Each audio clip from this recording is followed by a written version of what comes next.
All right, good morning, everyone. We're going to call this meeting to order. Today is Thursday, June 6th. It is 9:02 a.m.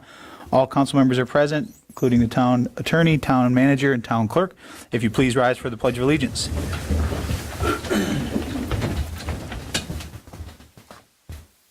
I pledge allegiance to the flag of the United States of America and to the republic for which it stands, one nation, under God, indivisible, with liberty and justice for all.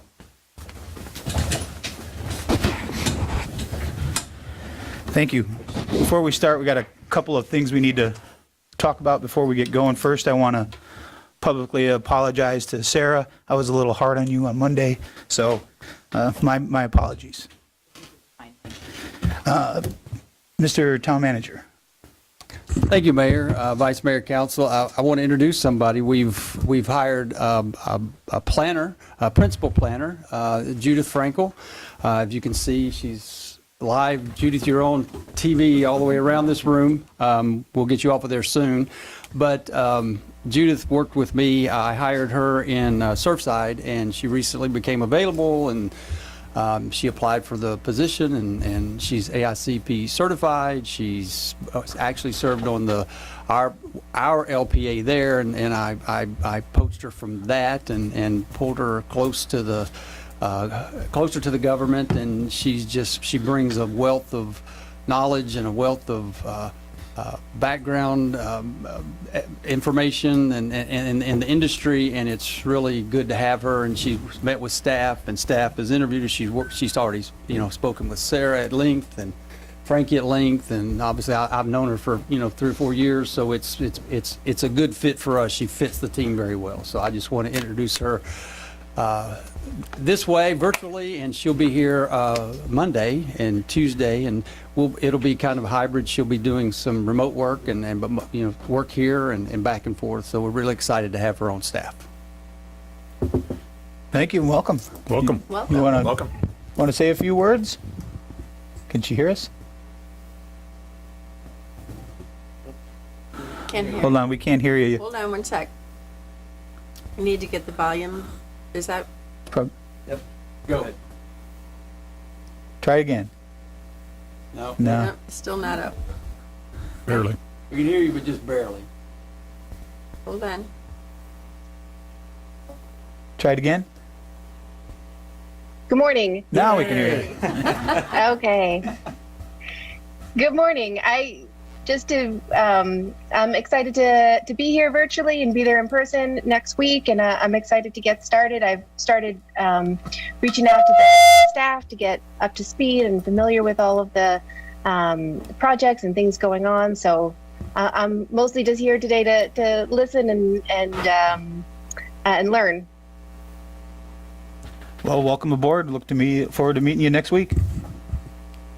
Thank you. Thanks, Judith. Vice Mayor, you have something you'd like to? Just a quick update. I had a request from Senator Scott's office to convey this to my colleagues, and this is really the only forum where we can really communicate with each other.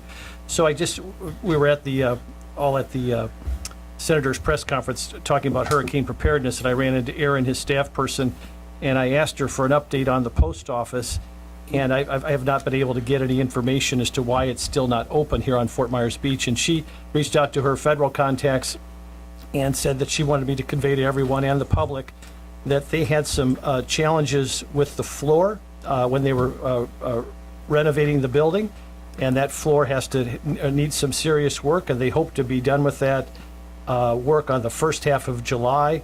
And if everything works out, checks out, they'll move in as soon as possible.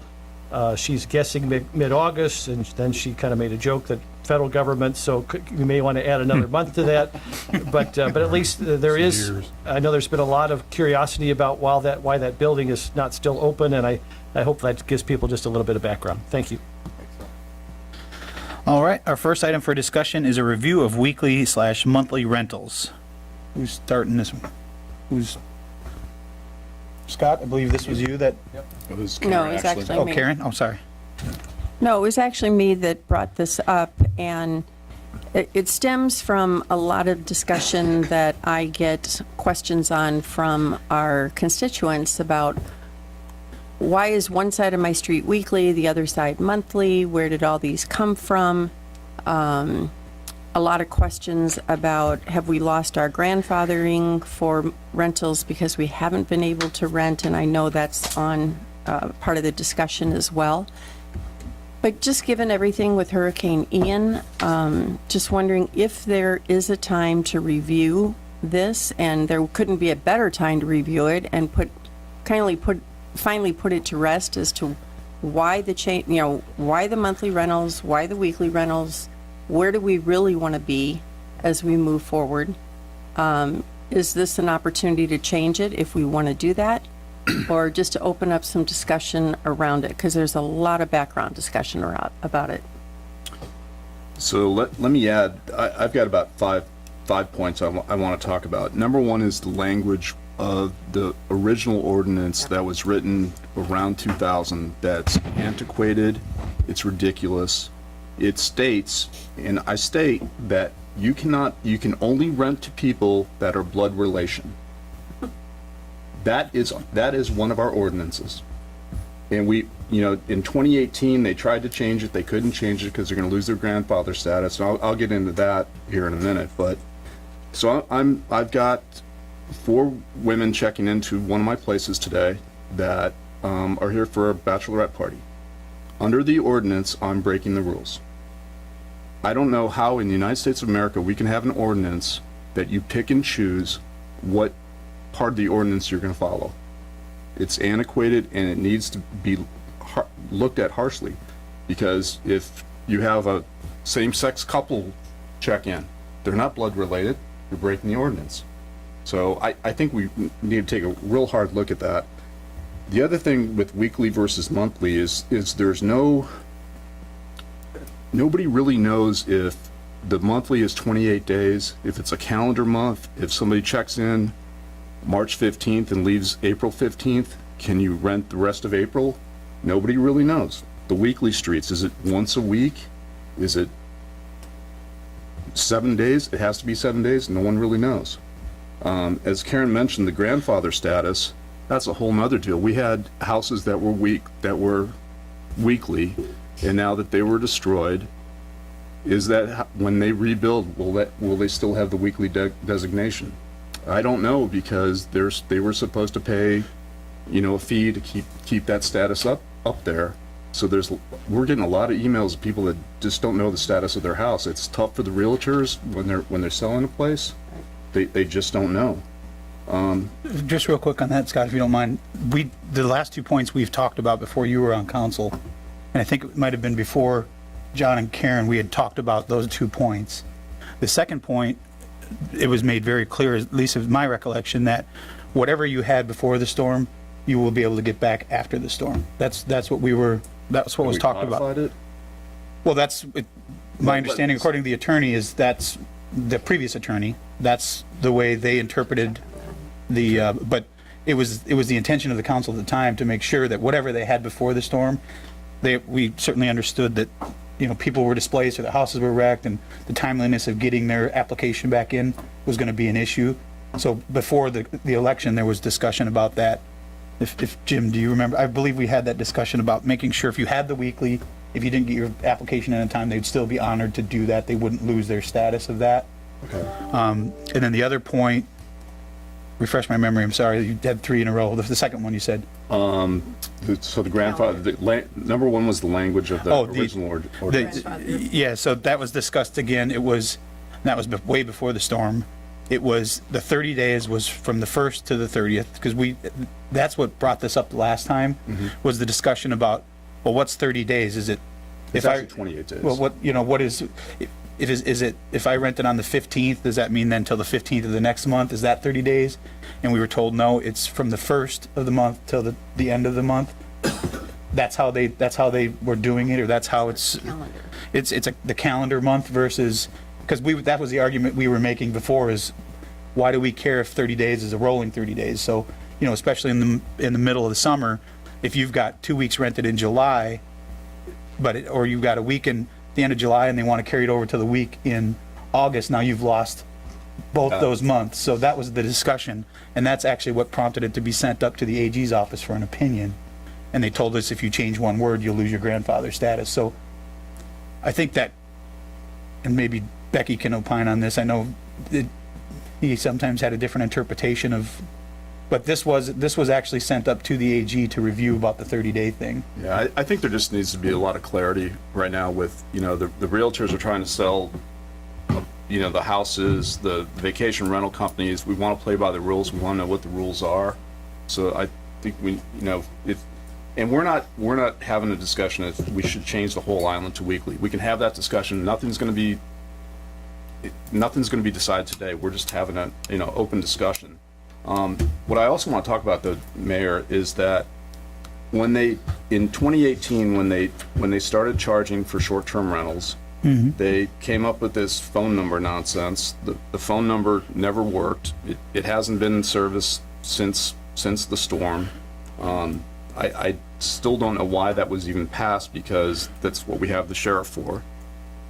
And then the other thing is what the money was supposed to be set aside for workforce housing.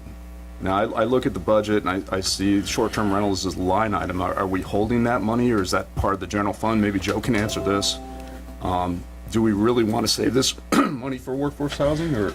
Well, the original fee was set up to cover just the costs, the admin costs. Right. And then I think it was 2020 or 21, whichever it was, at the last minute, it was brought up that we're changing this to that $300 thing. Right. And that money, the additional money, was to go towards workforce housing. We've since repealed that, as far as or at least the per bedroom part of it. That was It's still for- 300. Yeah, but so it's there's not just additional so much, per bedroom. we just don't know, and maybe we can get Joe up here in a little bit to say where that money's going, what's used for. Is it actually being applied to workforce housing, or is it in a separate silo? I don't know, and that's, you know, we should have an open discussion about this. And finally is the condo. There's this condo opt-out. I really think the condos should just be a separate, Separate. they've got their own HOAs, they've got their own rules, they know what they're doing. I don't know why our ordinance is on top of them and they even have to go through this opt-out process. I think they should just be, all of them should be opted out and they can make their own decisions. We need that discussion. I was under the impression that they were their own entity and that each condo it's made its own No, rules. they still have to opt out. Yeah. Well, they have to opt out. Yeah. They have to Why go do through we even the make them opt process. out? No, I don't disagree. I guess I didn't know that. I'm just under the impression that they were all their own entities and could make their own rules as they go. Only So, if they so go those through are the that five or six things I'd like to talk about. Number one, and I defer to you. We've got an ordinance that nobody's doing anything about. That's antiquated. That, quite frankly, is a little risky because the verbiage in there. So can we amend it? And if we amend it, what happens? And I just got a lot of questions about that. Okay, if I can just kind of bring y'all up to speed on what's going on in Florida law on this. In 2019, there may have been a request by Fort Myers Beach, the one that was actually answered. What did come out in Attorney General's opinion, and I'm looking for it here, it was sent to Crystal River. And that's not infrequent when there is a subject matter that is hotly, considered. There can be multiple requests that go up to the Attorney General. They respond to one of them. But the Crystal River response basically says you can't change anything in your regulations, whether it's less restrictive or more restrictive, either one, without basically losing your grandfather position. So that made everybody just want to freeze their ordinances in time.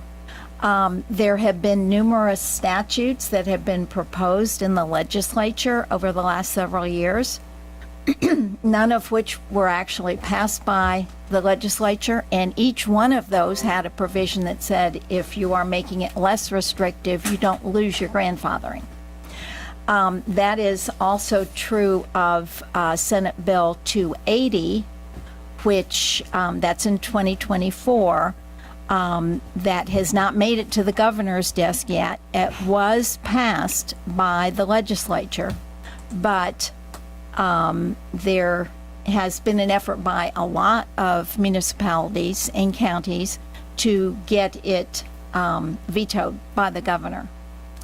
But it hasn't made it to his desk yet. And that one does have a provision that says if you make it less restrictive, then you do not lose your grandfathering. But right now, we can talk about it, but we would not be able to make any changes in our vacation rental ordinance unless we're willing to lose the ability to regulate vacation rentals. So I wouldn't recommend that.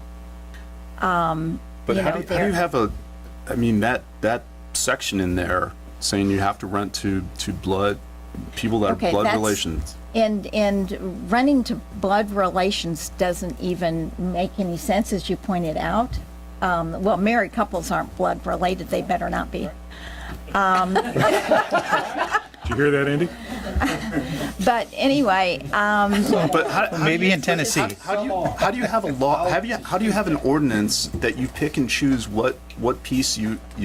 there are, there are, and it's kind of interesting when Muni Code codifies things, they will, if they see something that is unconstitutional, they will put a footnote that something's been removed, but you can ignore. So I actually think it's unconstitutional. Yeah, I mean, that's, and I agree. I mean, blood relatives means you can't bring your adopted daughter. Yeah, you know, can't. I mean, Four it guys just- coming down to play golf. You Yeah, can't do no, it. exactly. And so I think we could, with impunity, ignore that sort of thing because it is not legal to enforce it. So I think we're okay on that.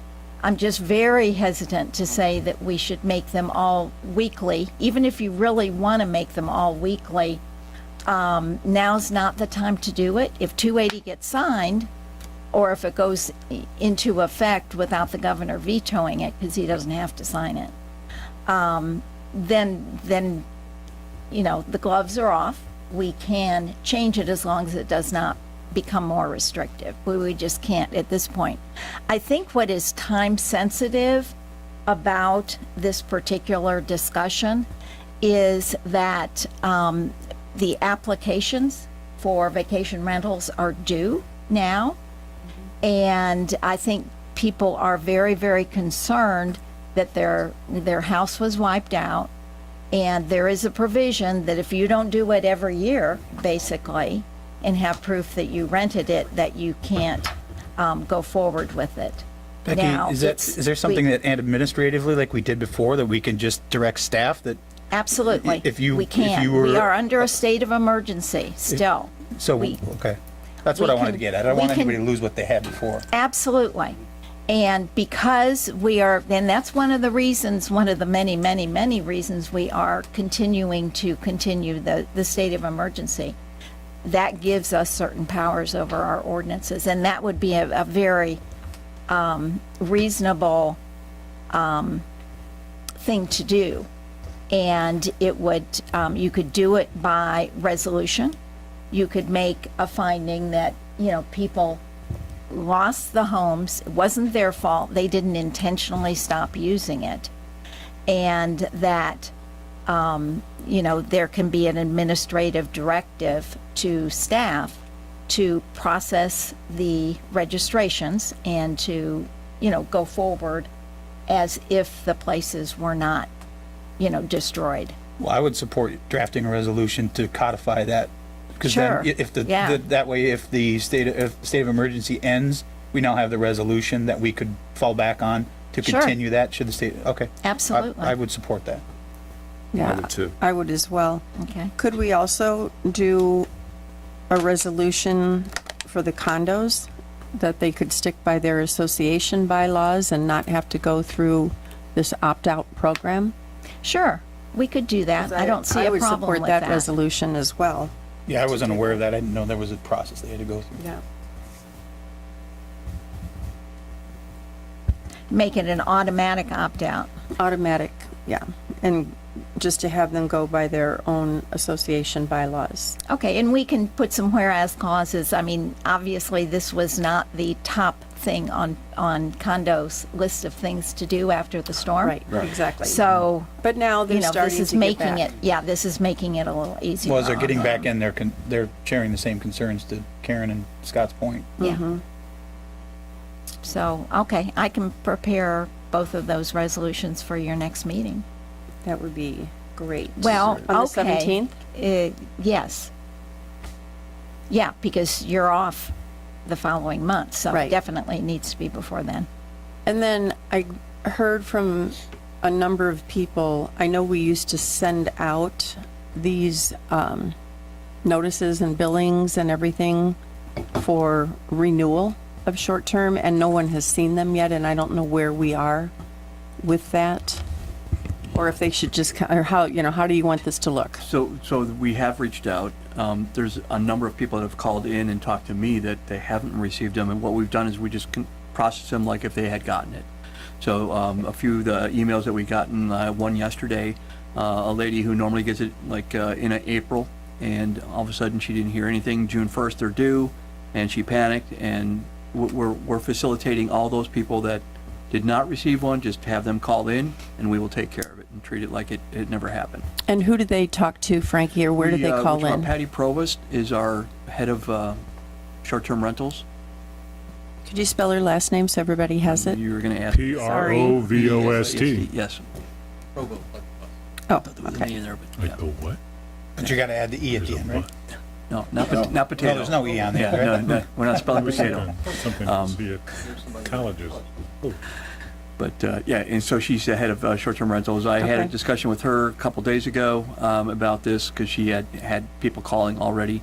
And again, we're treating them just like they had received the letter, and we'll accommodate any way we can. Okay, great. To that, there is a side note, and that is some of these properties that, Her email address is actually different. Is it It's patty@fmbgov.com. oh, there we go. Is that with a Y or I? Patty. Yes. We've had a few of these properties that have been obviously wiped away from Ian, or the structure was such that the property owner demolished the property. Through a temporary use permit, they had a trailer put on the property. Several have asked if they could use those as short-term rentals. No. Those do not qualify, and we tried to explain there. We're more than willing, as far as Community Development Department, we're more than willing to work with these people if they're building back. We can revisit that at that point, not threatening to take away any kind of status or anything like that. Again, you have to understand the situation that everyone has been through over the last 2 years, and we are definitely taking that into consideration. Okay, perfect. Thank you. So Scott, you want to kind of go, it sounds like your first bullet point, The language seems to be taken care of, thank you. well, I don't know that we can until that's Well, no, passed, right? she said we can ignore it because it's unconstitutional. Yes. Oh, yeah, I'm sorry, but I Yeah, meant as the- far as physically the changing blood it in the ordinance. we relative. Right, can't well, physically- no, Yeah, she- we I won't think she change answered it in the Okay. ordinance, yeah. It's okay, that gives some clarity because I keep getting asked that all the time. Do we know when, I know you said it's sitting on DeSantis' desk. Do we have any idea, or does he just, Usually everything has to be done by July 1st, right, Jim? Yeah. Well, July. but if he does nothing, then it goes into law. He doesn't have to sign bills.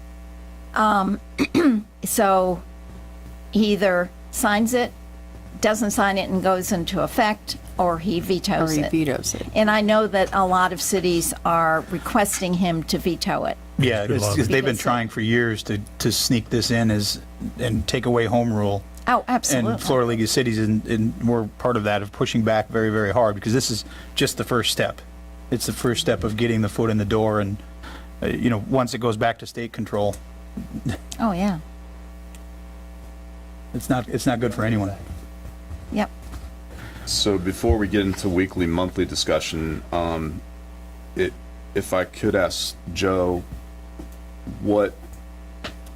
there's still some confusion that money was supposed to go to, as the mayor pointed out, to administrator of the program. Then we heard it was going to go to workforce housing. What's your take on this right now? Could I interrupt on this? Sure. With regard to, this is a regulatory ordinance. Under Florida law, regulatory ordinances, should the amount of it needs to be capped at the cost of the regulation. Otherwise, it becomes a tax. And you can lose your ability to assess that because we do not have the ability to assess more taxes. Now, from what I understand, y'all are charging $300. That's a pittance.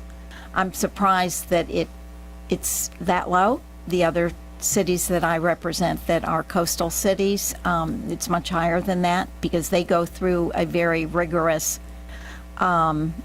analysis to determine how much time, for instance, staff time, attorney time, because you do pay me, you don't pay me by the hour, but you definitely pay me. So that all those things need to be put together to come up with the amount of the regulatory cost, but we can't go over that.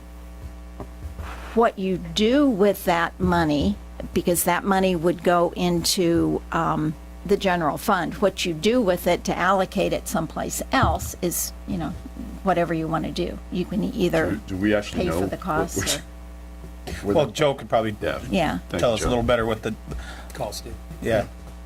Good morning, Joe Wanzik, Finance Director. I was just trying to find all this information for you. I know we started out the end of 2022 with about $100,000 that had been accumulated.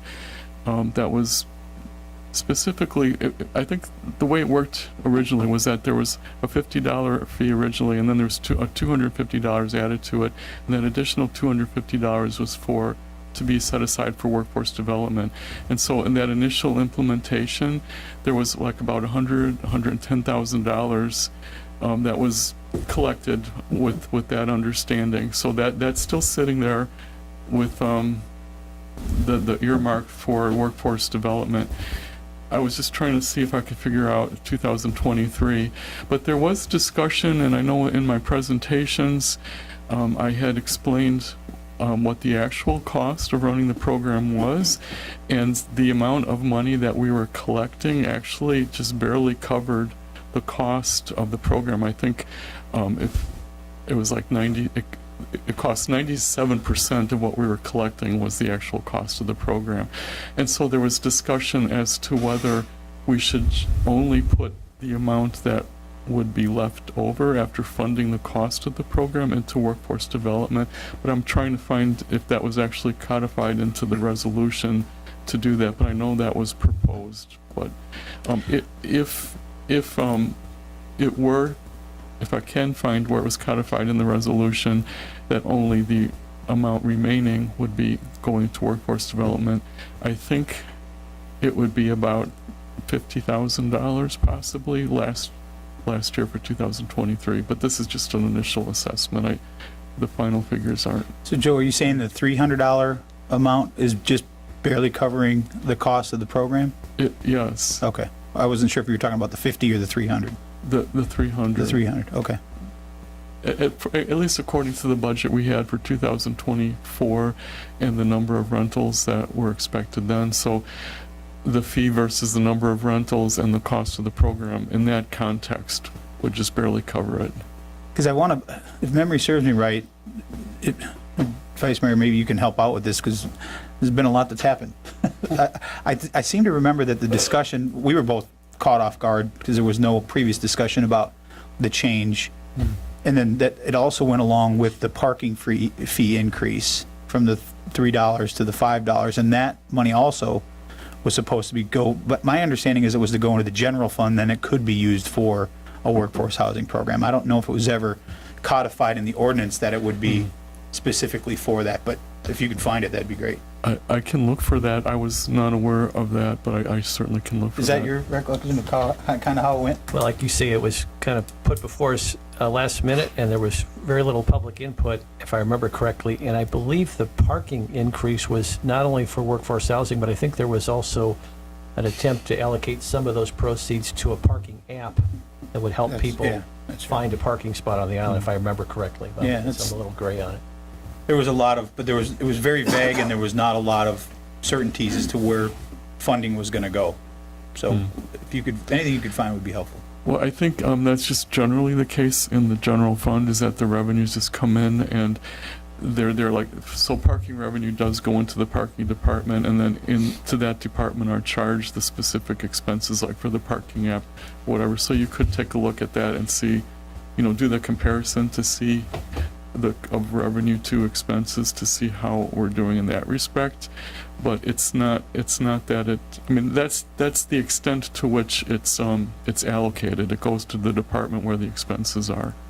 Yeah, Mr. Mayor, as I get the cobwebs out of my brain, I think the parking piece, if the proponent of the parking piece advocated that those funds be used for the parking app and other general needs that we had, because I think at that time we were looking at lighting and beach renourishment, Yeah. and community policing. Yeah, because remember, we pushed back on using it specifically for one item. I think that's right, yeah.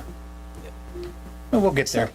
So you mentioned, Joe, that the $300 fee is barely covering the cost of the program based on what rentals we have now. So if we have more rentals at 300, does that make it even worse that it doesn't cover, or is it the same amount of staff and everything else, we just have more rentals and therefore we have more income coming in and more excess? Well, just off the top of my head, I would suspect that we would have more excess, but we would have to actually do the math in terms, and talk to staff to see, well, how much more time would they need to spend if the volume were to increase, and just do that calculation. But I think because the numbers were low for the budget for 2024, that's why it was just barely break-even situation. I think if the numbers were to increase, you would start to see a bigger excess amount. So I think it'd be interesting to know, because we are on the brink now of people getting back into the short-term rental business and their houses are ready. So if it's a 10% increase, if it's a 20, if it's a 40, what would it mean for that fee? And I'm also curious because you said most coastal towns are much higher than that. Yes, and the reason for that is I am normally asked, of course, we haven't been here that long, but I'm normally asked, what percentage of my time is spent on items relating to short-term rentals. And frankly, in Fort Myers Beach, it's significantly less than it might be in Anna Maria or in Cocoa Beach, where a significant amount of my time is spent on that. And they also allocate the time of the city manager, everybody in the staff, not just the people who work on that, because Like code they're- enforcement and... Oh, absolutely.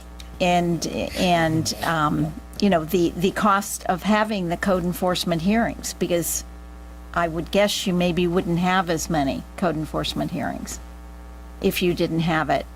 But they look just universally, and also the cost of, I don't know if you use, computer software, an outside consultant to do the tracking, because that's expensive. Yes, I think it's Granicus, I believe, is the software, and Okay. and so it is. I mean, there are a lot of things that go into Yes.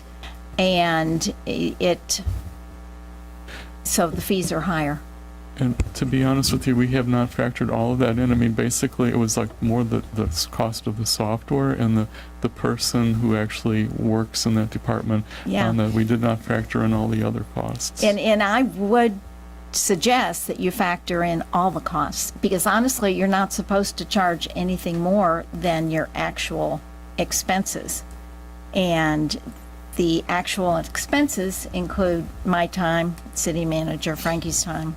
So All that. then how did this workforce, if legally you can't charge more, then how did this workforce component even We know. I have no idea. Well,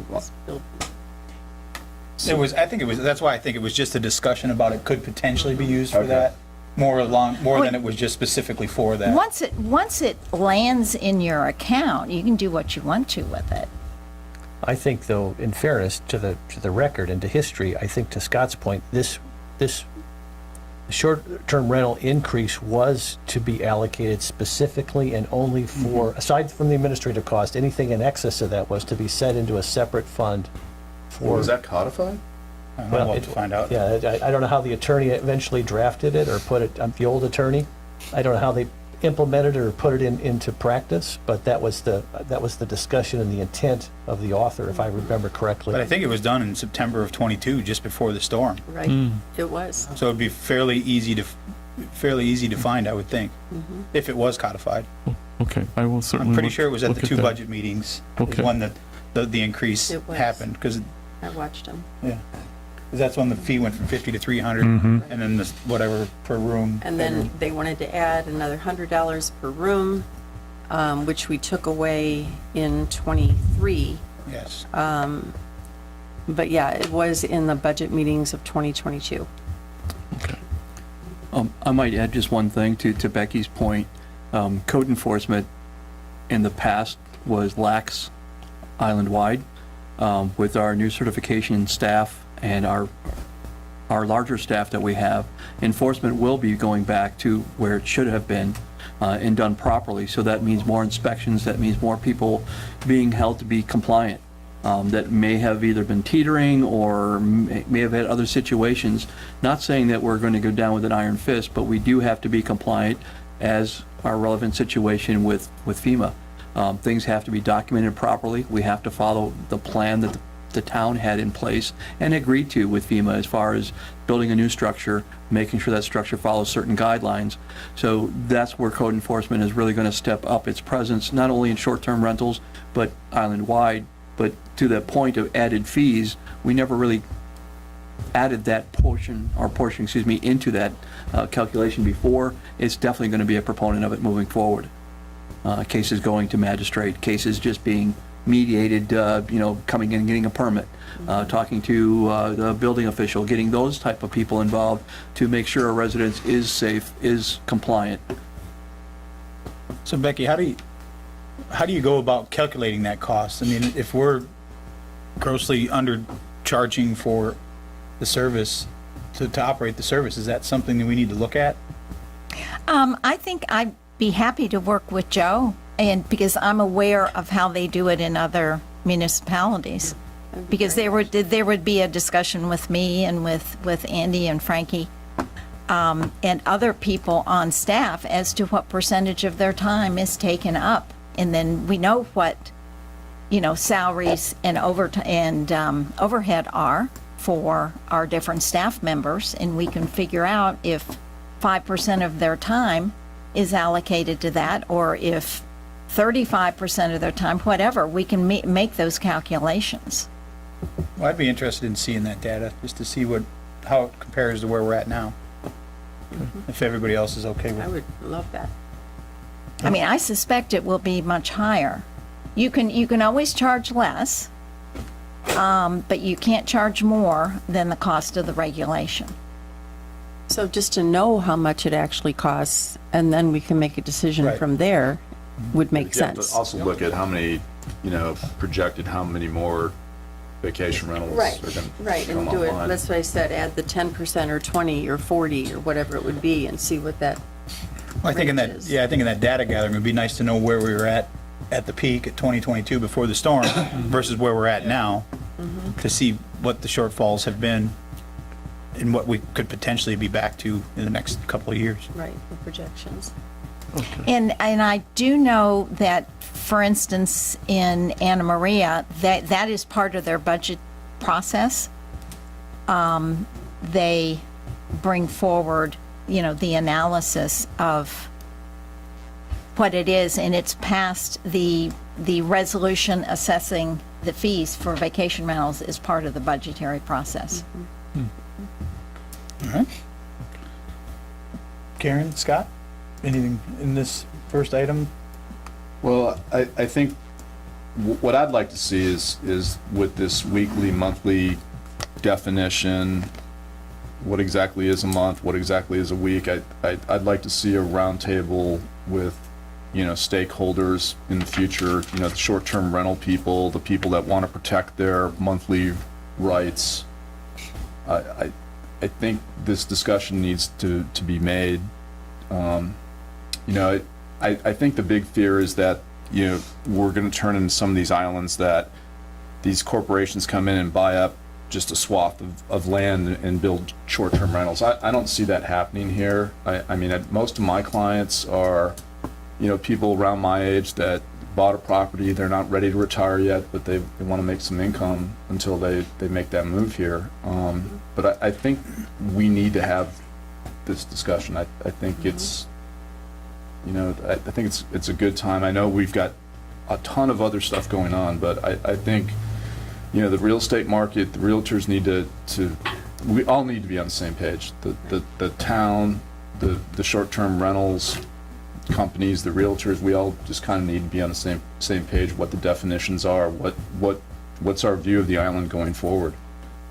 Yeah, I will agree the definitions could be better laid out as, what a week and what a month is, but I honestly, I've heard more people objecting to changing monthly to weekly. I didn't say we. No, I know, but I don't know I'm if that not was part of your saying that at discussion. all. I just want to make sure that's not part of the discussion. No. But I think we need to, first, let's see what the definition is. No, I think that's important to be And very clear. those interpretations of what does it mean by a month, you can pass that by resolution. That doesn't impact your ordinance. But I think, we just, the five of us right now can't decide that. I think we need the vacation rental companies that have the experience. They know what their booking window is. They know what their average length of stay is. But you also have to realize that there are residents that specifically bought houses on monthly streets, and we want to protect their rights too. So I think we just need to have a forum where everybody can come together and let's work this out. I don't think it should be us versus them. I think we should all work together to come to, what the definitions are and what the ground rules are. And then I think most of the vacation rental companies on the island will if they know what the rules are, they'll abide by them. But let's figure out what the rules are. Well, I think, Becky, if you can go through the ordinance and give us an interpretation of how you read it. We had gotten one from our previous attorney as to how the ordinance reads, but I would be interested in hearing your interpretation to see if it aligns with his or if it's Okay. completely different. Well, No, the monthly's, Yeah, I'd a be- really big deal because the monthly, I mean, I can tell you right now, I don't have a clue as to whether that means 30 days or does it mean Calendar just month? calendar month? I mean, I thought that I don't know. I thought that the AG opined on that too when it was sent up. I specifically remember John saying, because that was the big question about what is a month, and I want to say in that I'll opinion research it and that see if there's it an- came down from the AG specifically what it referred to. Okay. But I could be wrong, but I want to say that, because that was the big issue of sending it to the AG in the first place. Yeah, I couldn't find that AG opinion. I figured that it was that 2019 opinion. Like I say, it's not unusual to have them just respond to one. I and- did find one that John Okay. had sent back to us, but Okay. I don't know if it was, I'll have to send it to you. It was back a couple years ago. But So it I'll was- find it and send it to you. This is my point. We really need to understand what the definition is. Well, my point is that it was already asked and answered. And that's, if we can find what the answer was before we go down another road to ask the same thing Well, we yeah, already asked. that's fair. Yeah. Absolutely. I just want to Okay, make sure that, sure. because my recollection, it was in there, because that was the specific language, that and the family. Those were the two things that were kind of the driver of finding out what the AG's opinion of, if I remember correctly. Those were the two main focal points. Okay.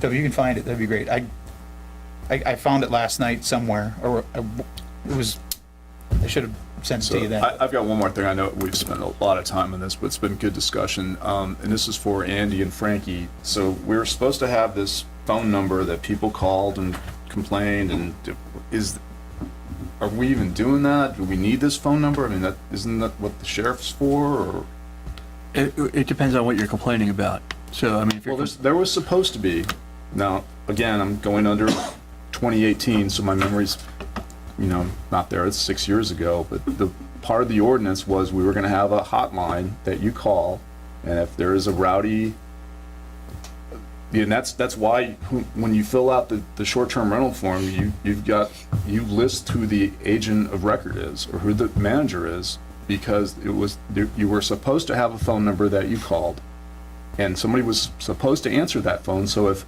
somebody rents a house next to a neighbor and the neighbor complains, there was supposed to be a number you call, and then action was taken immediately. You guys look up who the person is responsible, and you called them.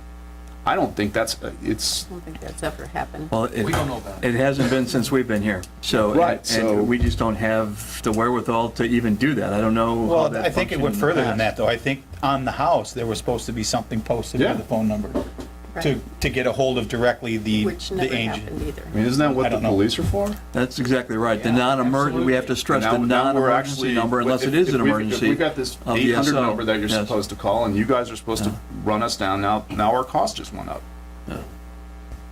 So We can work on a communication plan to make sure that moving forward, or even the ones that are currently being done, people know that if they need to make an internal contact with staff, they can reach out to Patty during working hours. We do not have an off-hour I'm telling you, phone the number. parties aren't going down during Yeah, working yeah. hours. Yeah, no, And then it's the and Lee again, or County. leave a voicemail for that, and then anything that's would be considered I think- bad behavior or things, they have to reach out to the SO. If memory serves me, I think, correct me if I'm wrong on this, Scott, but I think the previous town manager hired a service, because I think this number had to be available, a human had to be available 24 hours a day. Right. The purpose, I think, was understandable in the sense that if there's a party at 3 a.m.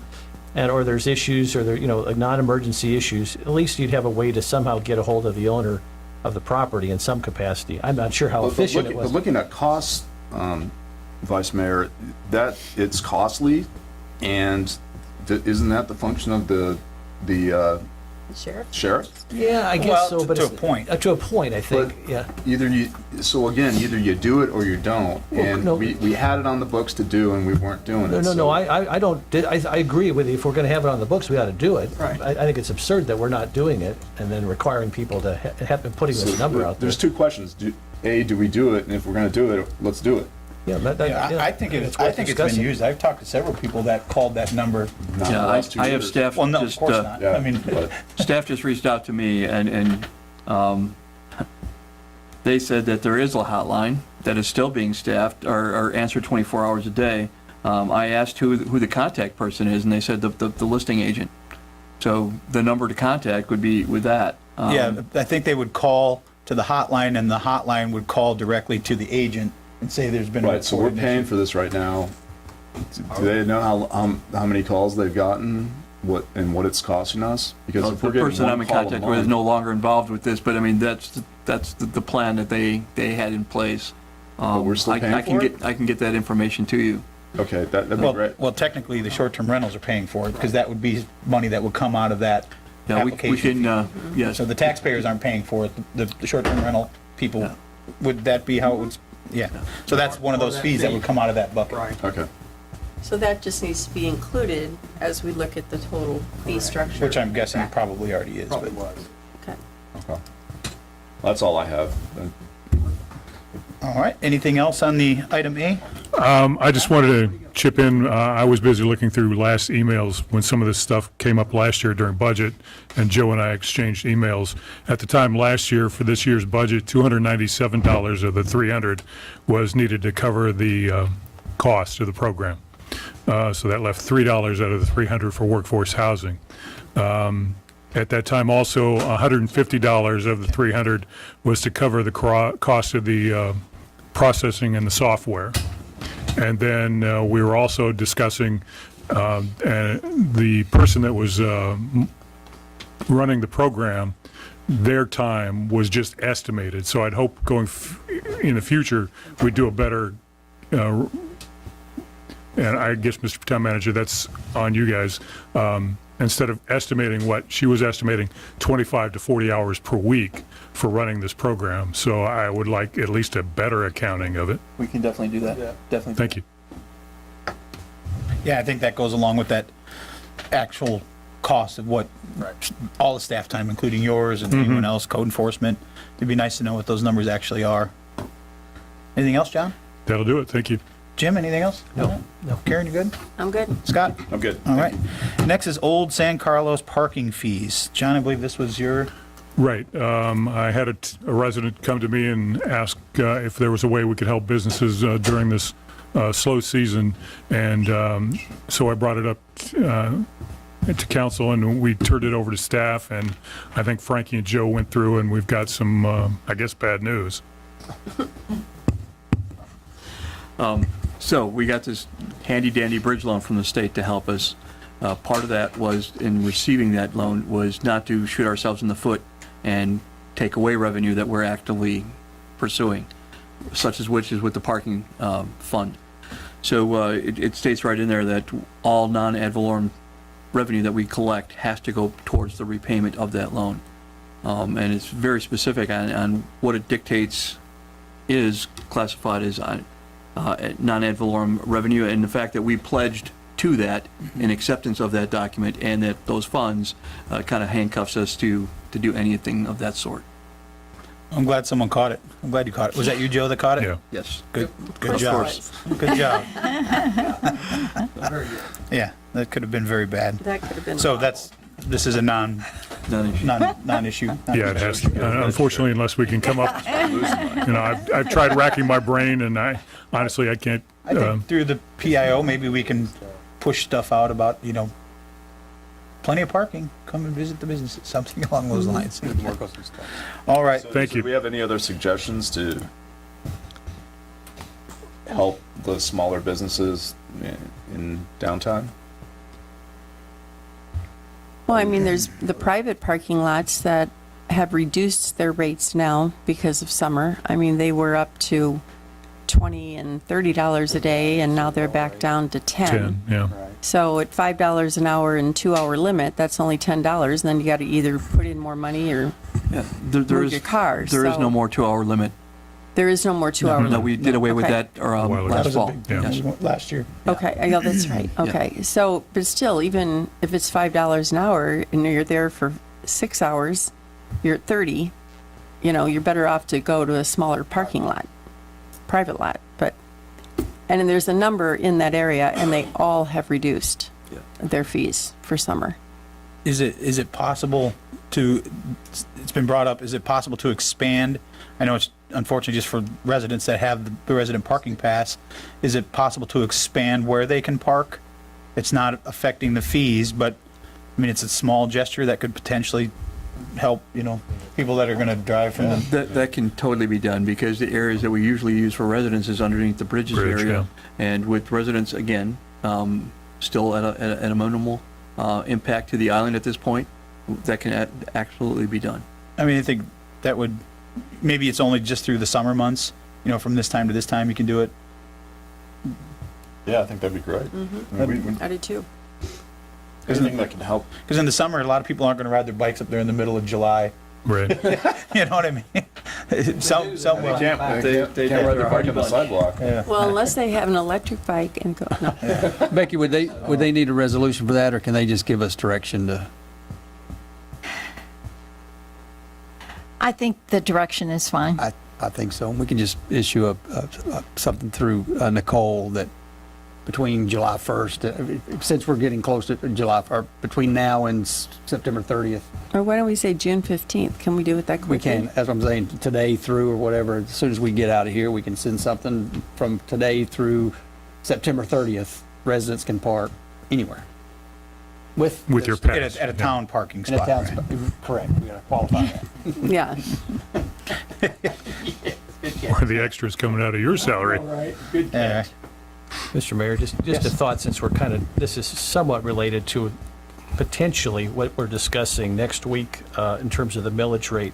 I had a thought that I wanted to share, because since we're not allowed to talk to each other except in these settings, I was thinking that, you know, if operative word, if the governor were to sign the budget, including the appropriations for Fort Myers Beach, which includes $8 million for us to purchase the new town hall building on the south end, I just want to give folks a thought in terms of, Joe very eloquently discussed the importance of enhancing our emergency reserves.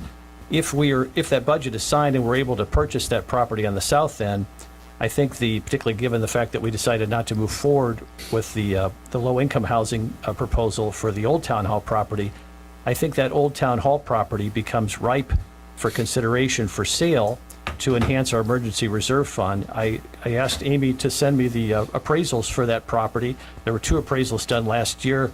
I think one was for roughly $12 million and one was for roughly $15 million. So that would be an opportunity. Just again, we don't have to have a big debate today, but I just want people to begin to consider that might be an option for us to enhance our emergency reserve fund without impacting the millage rate. Just a thought, food for thought. Yeah, and actually, I had donuts out there already for thought, too. discussed this in my one-on-one meeting with Andy and Frankie this week. And, you know, whether we would sell the whole property or part of the property. Even part of it should probably Yeah, like- get us to where we need to be. Yeah, sell the front end and leave the back end for what we need for usage for our staff and that type of thing. I mean, that makes a ton of sense to me. I agree 100%. Yeah, the only thing that is in my mind is what is available now next to it.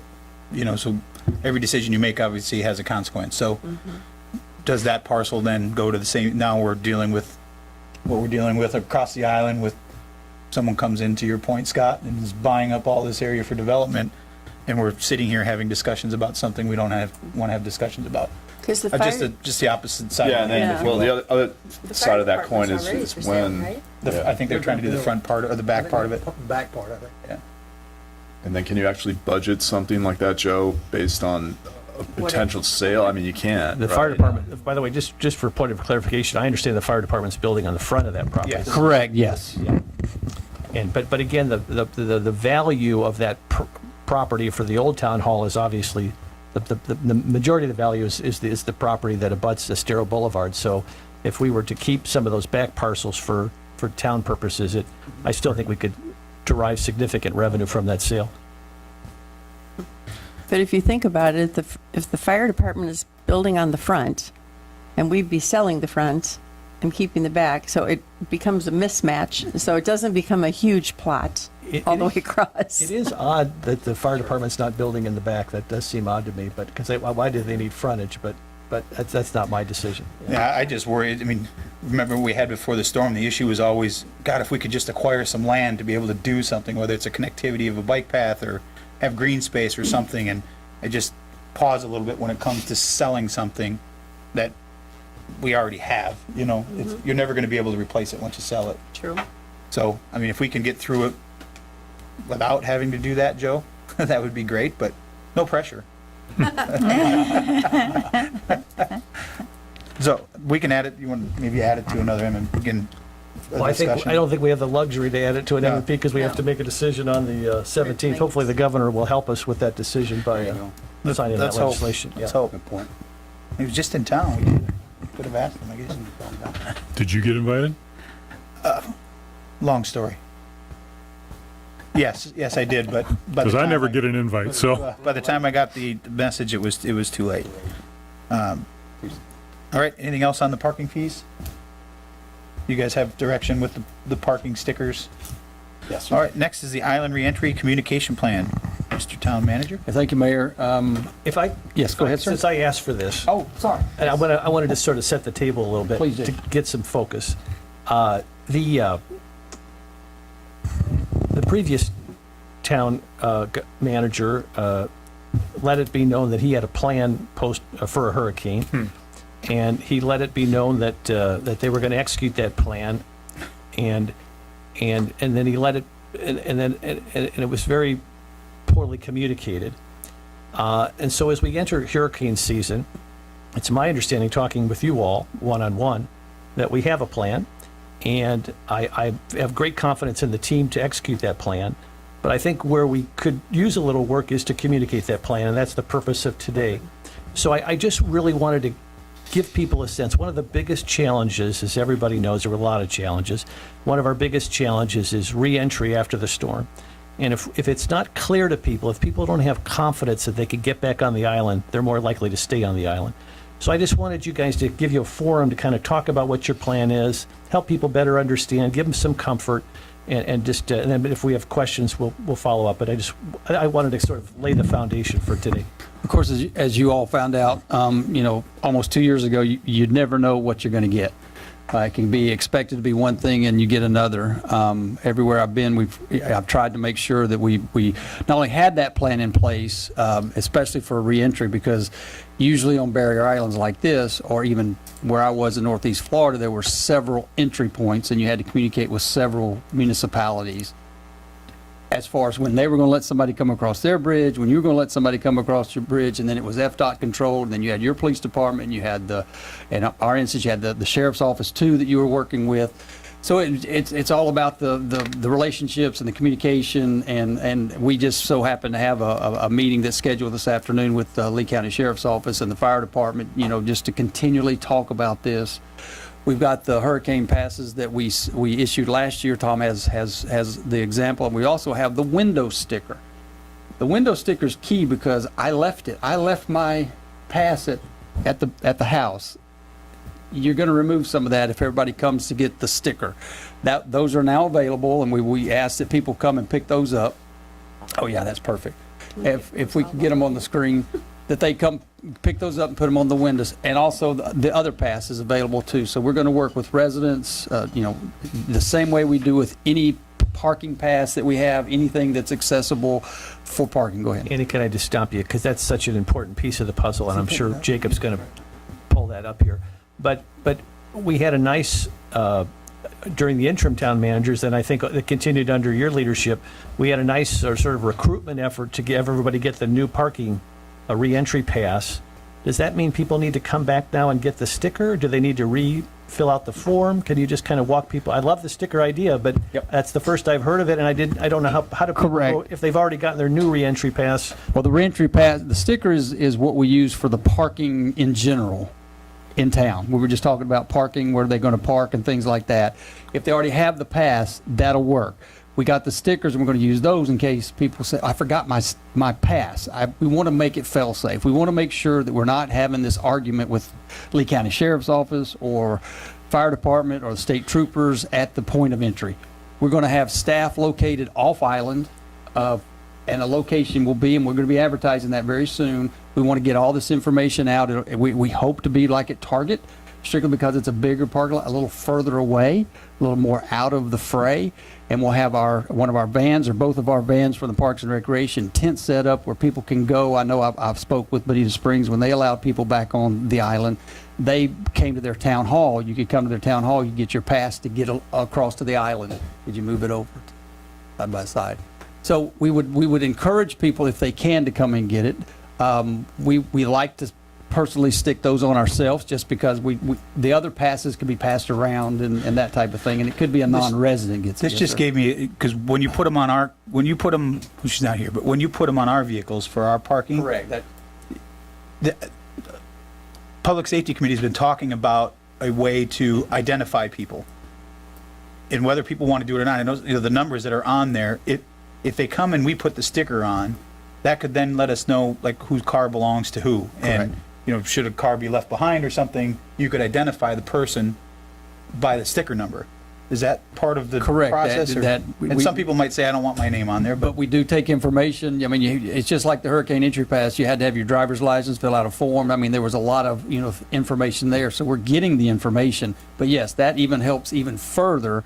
We've heard a lot. Well, I didn't have my pass before. I've heard those stories. I wasn't here. Here's the bigger, just to try to expound on this a little bit more, and this is just coming to my brain while you're doing. If there's a way to QR code this, so that, because the biggest issue, these re-entry passes were there when the storm hit. Right. We just didn't implement the process. We didn't implement using it. We tried it, we did, and then we took it away, and then it became very confusing for the Lee County Sheriff's. They're like, we're so busy, we don't have time to check everybody's ID to see if that pass belongs to them. With that, if you could QR code it somehow, to be able to, you scan it quickly with your phone, it tells you this is, yes, they're a resident, no, they're not a resident, Absolutely. instead of having to try to go through and look up a, Get a driver's I'm just license trying that to goes spitball with ideas, it, that type of because, thing. the sheriffs, obviously, they were just as busy as our town staff was, but we didn't have anyone dedicated to check people in, to allow them. I think what I learned and what I heard from everybody after the storm was it has to be a very simple process for the first responders and for the Lee County Sheriff's Department. They have to be able to, as a car is coming up, easily identify that they're supposed to be here to wave them through. If they don't have something, they're going to send them away, because they're not going to sit there and check IDs for everybody. And that's, to go further, we will have staff at each bridge as well, monitoring during the hike. There'll be at least 2 people there.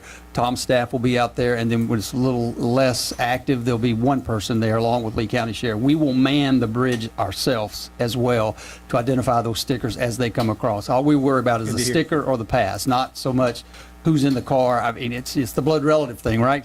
We don't care as long as you have that sticker, you're coming over. I mean, we could get all into that and keep going, but you could bring people that could ride with you. Maybe they didn't have their car was here. So, you could get into a lot of Be careful, things. you're going to have pickup trucks full I get of it. people. I get it, but they've got to have a sticker, and they have to be a resident in order to do that. They don't have the sticker or that pass. You can hand the pass off to anybody. I mean, that could be done, but that sticker is stuck. It's on that car, and we feel like that's a better system for getting back on the island. And the And big, it can be used for multiple things, parking and as well. and another big concern was the time frame. There was no communicated time frame as to, we didn't know how we were going to get hit or if we were going to get hit. Right. So it's difficult. You got to let the first responders do their job, but at least to have some framework saying, depending on this, it's going to be a day, or depending on this, it's going to be 3 days. And I know that's got to start with the fire district and the Lee County Sheriff's Office. Correct.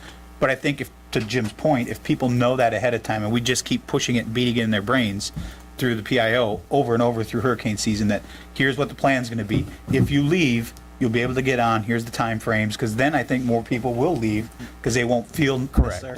And if there's a way that we can step up water enforcement, so many people were coming that shouldn't have been here, bad actors. I saw them firsthand. I know it's hard to believe, but I'm not a very fast runner.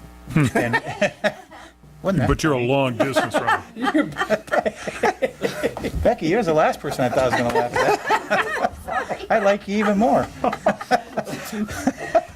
Pretty fast getting the first base. Yeah, You were that's running right. for water, apparently. Yeah, so, I mean, so many people were coming by boat. And, I mean, just in the hours or the minutes after the storm, just walking down the street, seeing people that obviously were in waiting. They were just waiting.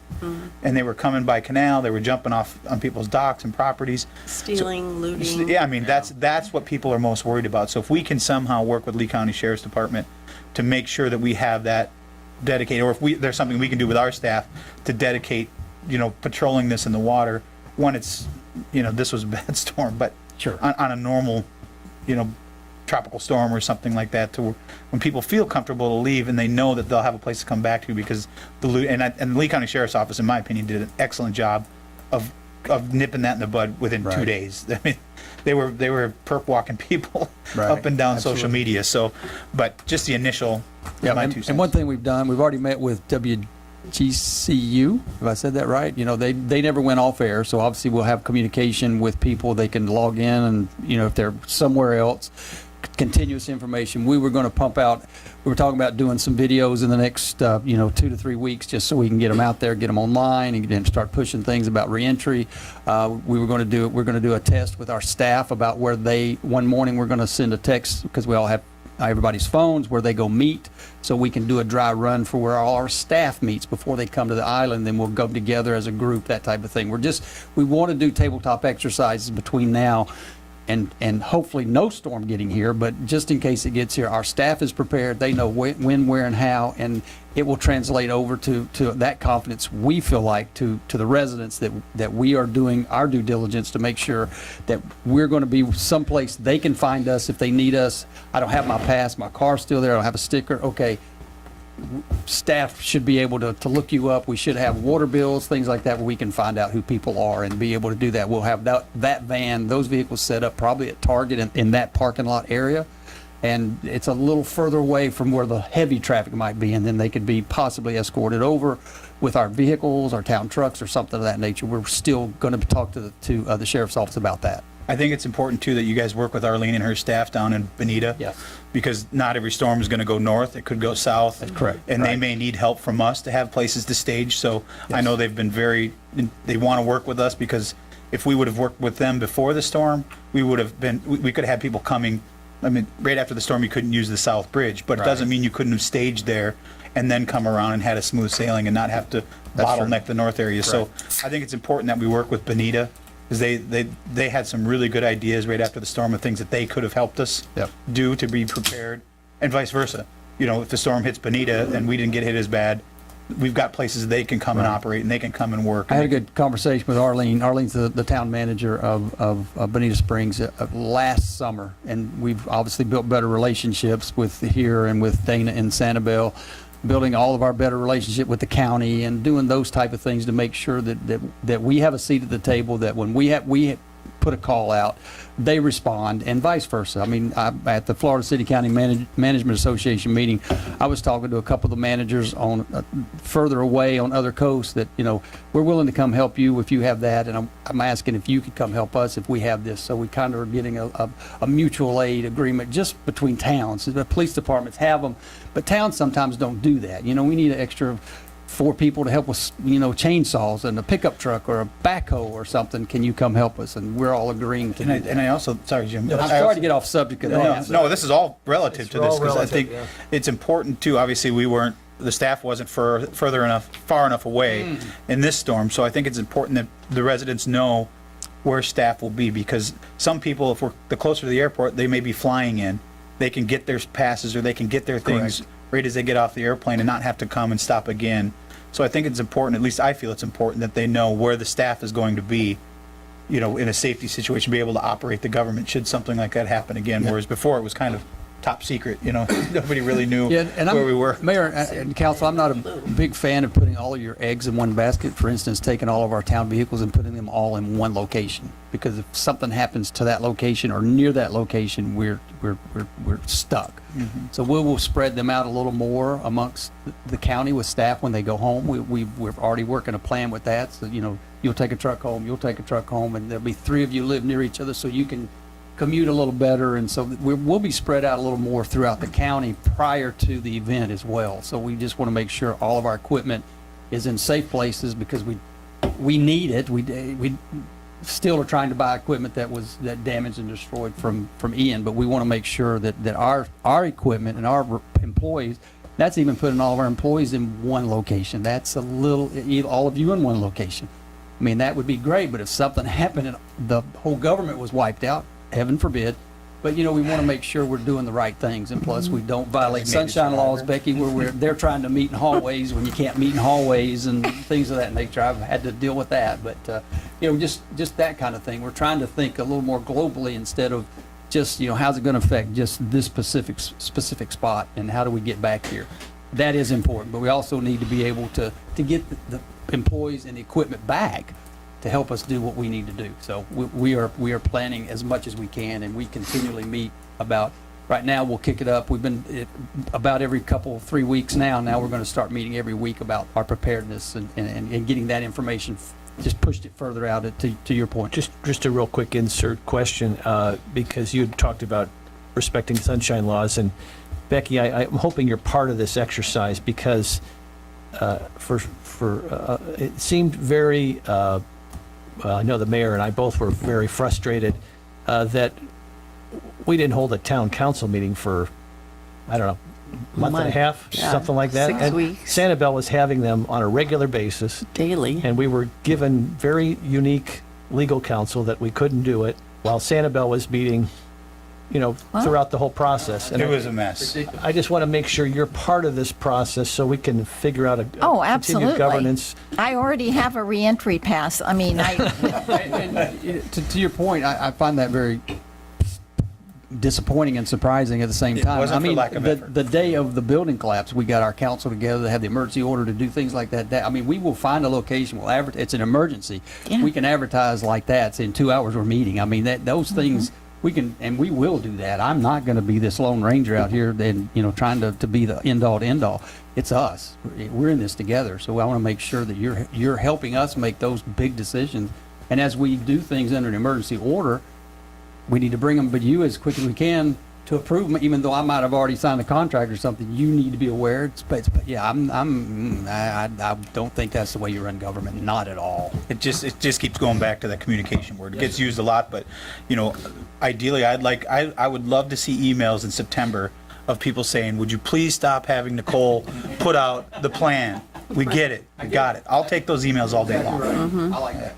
And we will. I mean, that's of all of this, you know, that's probably the easiest thing to do is to just, you know, just pump people with information and appropriate information. We're also looking at a better system for communication. That'll be coming down the line. That's not for this discussion today, but it is a better discussion because we could get some kind of storm that really just affects what I call the east end, but you call it the south end of the island.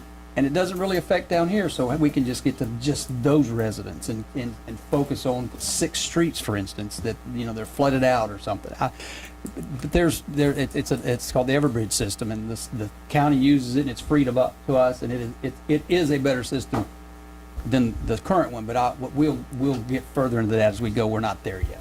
Andy, I think we may have created a lot of questions here, and I don't want your our poor staff to get hit with these. And I love the idea of the parking sticker, but can you just go through again? Let's say I'm watching this today. I have the new reentry pass. You know, I don't need a sticker, but let's say I want to get one. Do you come down to town hall? Is that a free sticker? What's the process? I'll let Tom explain. And is there a cost? Do you have to show your driver's license just so people know? And do they need the sticker if they already have the reentry pass? Is it a luxury just to have in your car all the time? Can you just talk a little bit about it so you don't get 100 phone calls on this? So Thomas Yazzo, Operations Compliance Security Manager for Fort Myers Beach. So the idea of the parking sticker was kind of something as a plus for residents. The hurricane reentry was more of a not mandatory, but, you know, kind of recommended. The idea of using this as a secondary, that's why we changed the design on it as well. The idea was that it kind of gives it a backup. So when you come in to get your parking pass or your hurricane pass, you're vetted. And you're vetted by the fact that we ask for proof of ownership on the island. You have to show a license that you're the person that's getting it. We take down all your information, your registration information on your vehicle. We take all that down, that gets put into a program, and we have that all documented. So that's what we're gonna do, printing out hard copy, plus have it on laptops. Because the issue is when you have an emergency, we all know, cell towers go down, we have no service. So the idea of the QR code is great, but it's also deficient in the fact that if we lose service and power, then we can't document that and be able to scan without having Starlink or something else. So those are issues. So I like the idea of the hard copy that allows us to do that. So yeah, they can just come to town hall, they can spend $25 to get the parking pass. So that re-entry is free. That was my question, because I think that some people just may not know how the system works.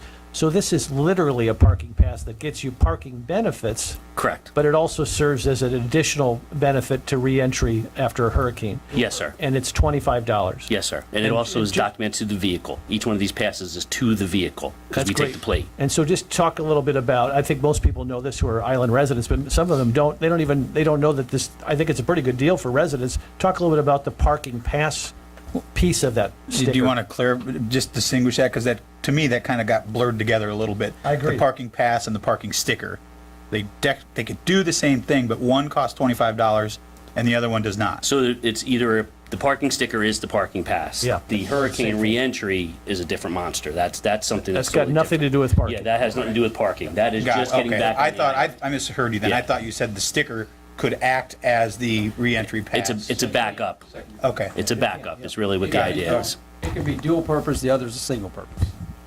Yes. But one costs money, one does not. Yes, because the parking allows you to park downtown for free, and now as your guidance, we are going to now. Take 30 more seconds, and if somebody buys the parking pass for $25, tell them where they can park with that parking pass.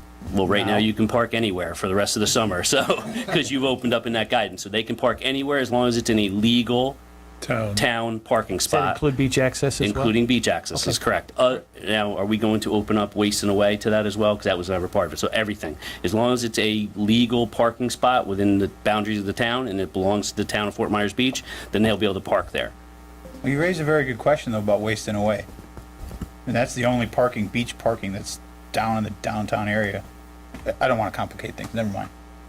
Overthinking it. So I have a question. So is it $25 per vehicle? Yes, $25 per vehicle per year. Okay. Okay, I'll just leave it at that. Okay. Which is a good deal now if you can park anywhere. Yeah, you can park anywhere. Of course, and- those fees are set by you, not set by staff. Yes. And we can't waive them if we wanted to. And the idea to make it yearly, I think, is a good idea because then it allows us to re-vet our residents to make sure they still live here, they still have property on the island, they still live here in any manner, because we have people who either leave because they were renting or they've sold their property and have left the island, whatever. It makes it consistent and everybody's gotten used to it now. We don't just go from last year's list. You have to come in and show us documentation that you still live here. That's very helpful. Thank you, Tom. You're welcome. John, you got anything on this? I do not. You good, mister? Nothing additional. Thank you for Although the I'm thinking conversation. about having Kimosabe as my next on-air name. Oh, boy. Karen? I'm good. Scott? I'm great. Okay. So you won't be the Lone Ranger. Next, Downtown Zoning District FAR. Whose was this item? Was it- This is mine. Okay. So, as you can see by this Heavy packet? package here, the impetus of this was, so the beach bar is trying to build back, and in town review, it was discovered that they can't go by their lot size to determine FAR, they have to go by the buildable area. Am I saying that correctly? Because of the coastal construction line? The floor area ratio is based on the zoning district. So the downtown zoning district has floor area ratio, the EC zoning district does not. The same way density is applied. So basically what happened is they can't, their FAR was, because their lot is smaller because of the EC, the buildable area was reduced. So that entire street of I Street is affected because their buildable FAR is only 1, is that correct? So every one of these people would have to come in to get, I guess the beach bar has to come in and get a CPD, correct? And so something that we may want to consider in this conversation is residential versus commercial. With the beach bar, it's mixed it's mixed use. So I know one of the discussion points has been residential is usually building coverage. I'm so sorry. Building coverage, and then commercial is usually floor area ratio. And with the beach bar's instance, it's a mixed use. So, I mean, I think FAR definitely makes sense, but it is in the downtown district. I mean, I think that's something to consider, though. I guess one of the questions is, do we want to do a FAR calculation for residents in the downtown district? Well, Because we are now. yeah, well, residents outside the downtown district use coverage, right? 40% coverage of the lot size. Why can't we just use that? I mean, I can understand the mixed use part of it, but it's the only mixed use part on that, in this case, on that street.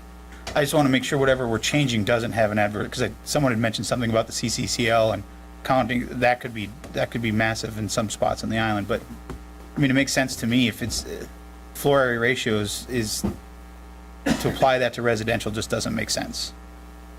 I would concur. Yeah, how do we,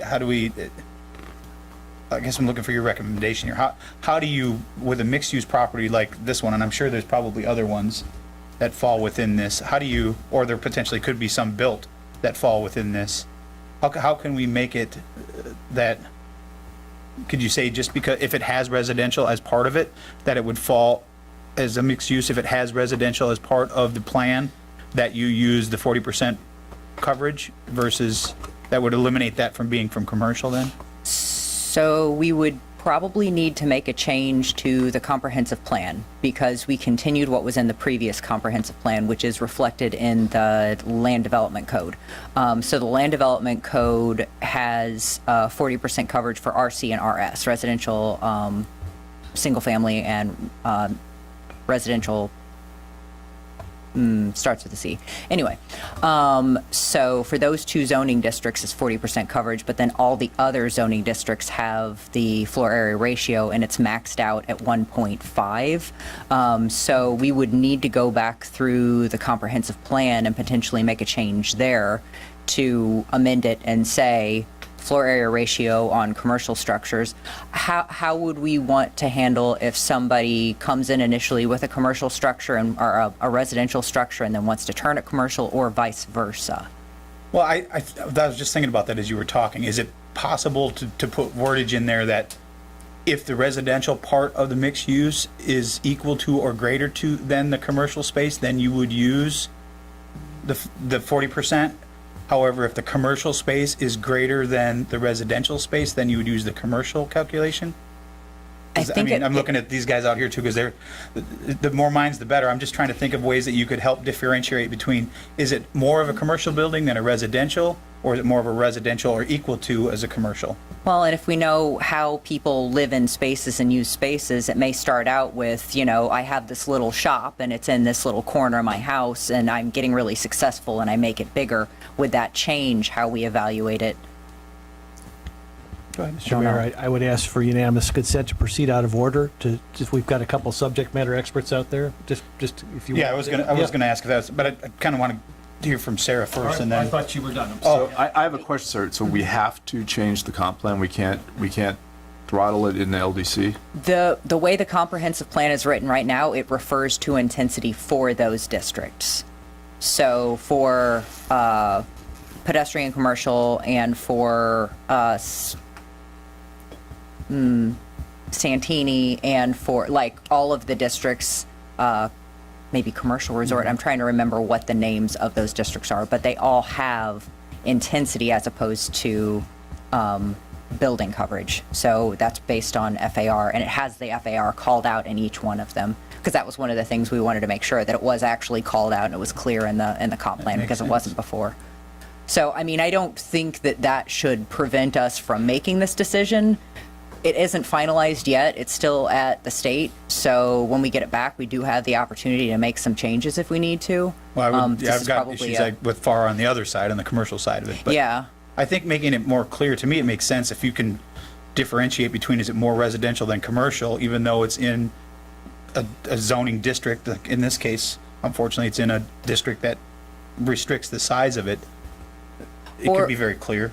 Yeah, or do we want to do something like, so you're going to have instances where there's a home business, it's no outside employees, people aren't coming to the house, so that's truly residential still. And then you're going to have instances where it's commercial on the first floor and then living units above, and that's usually looked at as mixed use, and usually floor area ratio would apply, because it gets really dicey if you try to separate those out, because then you're only applying FAR to one portion of it, and then they could have a really massive house, or they could end up with a lot more square footage potentially if you're counting them separately. So making sure that maybe we just find a way to accommodate what actually makes sense on those lots, and if we think that building coverage works and we just apply the max FAR, but the max FAR in a lot of districts is 1.5. So that's still not particularly high. Well, I'm just trying to think of some of the properties like this one and some of the other ones that are out there that would be coming for. I mean, it sounds like we're trying to promote commercial on the first level, and if you have residential above it, then that's even better. So I'm just trying to figure out if there's not an easy way, but a way to, if it's this, then you can use this calculation. If it's this, then you use this calculation. You know what I mean? And that, I don't know if that's being too simplistic, but because if you're looking at a 1 acre lot, for instance, and their height is restricted to what it is, and to me, it just seems to make sense. Maybe, I mean, you guys are the experts. You would be able to weed through some of the things that I'm probably not thinking about. But it would be, I think, as a person developing or someone coming in to buy a lot in a zoning district, they would know. I mean, obviously, we'd have to make the change like you said, but at least they would obviously know ahead of time. Well, maybe this will change their design. Maybe they want to have more residential because they want to get a little bit bigger space. and then keep so everybody kind of benefits, the community benefits as well as the person that buys the property. And then if they want to have more commercial, that's fine, but now this is the calculation, the FAR is a calculation that you Yeah. have to go by. Which, again, commercial, I have a problem with the whole FAR calculation, and I'll explain that when we're done figuring this out, but. I would be interested to hear what they have to Yeah, say, Patrick, because come on up. I think we need to weigh it, and Yeah. that's the difficult part. Is everybody okay here from Patrick and Albert? Absolutely. Yes. I don't know. Thank you. For the record, Patrick Vanass. So from a residential standpoint, best practices, common planning practices is FAR does not apply to single-family residential. FAR is a measure of commercial intensity usually, or non-residential intensity. So in this case, we've got the RM district, which is a residential district that allows single-family and multifamily. And also you've got some areas where you've got some remnant commercial that also exists in there. I think when I look at the code, that since there was some existing commercial, the idea was an FAR was applied, but there was no distinction made to the fact that the FAR should not apply to the single-family home. So I think the easy solution is when you go to the table, the zoning table with the various development standards, there could be a footnote at the bottom of that table just saying floor area ratio does not apply to single-family homes. I think, Sarah, you were saying that the comp plan does make a reference to commercial, to intensity and density? I mean, it does, but it doesn't talk about, certain districts call out intensity inhabited to 1.5. Okay. But my thought was in looking at the comp plan, I don't think we need to change that, in that even if there's reference to intensity, that applies to commercial. Okay. It doesn't apply to residential. And then our code clearly says that intensity is a commercial measure, applies to commercial and mixed use, does not apply to single family. And then when it comes to mixed use projects, again, common planning practices, if you've got more than one use, residential and commercial, you're mixed use, FAR applies. And I would keep it as simple as possible. It's a mixed use project, FAR applies. It's single family, FAR does not apply. And isn't that, Scott, what you were saying that they found with, in this case, the Beach Bar was having an issue? Well, I think what happened with the. Let Albert, Yeah. Oh, yeah. Albert, you want to explain the beach bar situation? He'll much. Albert Dambros for the record.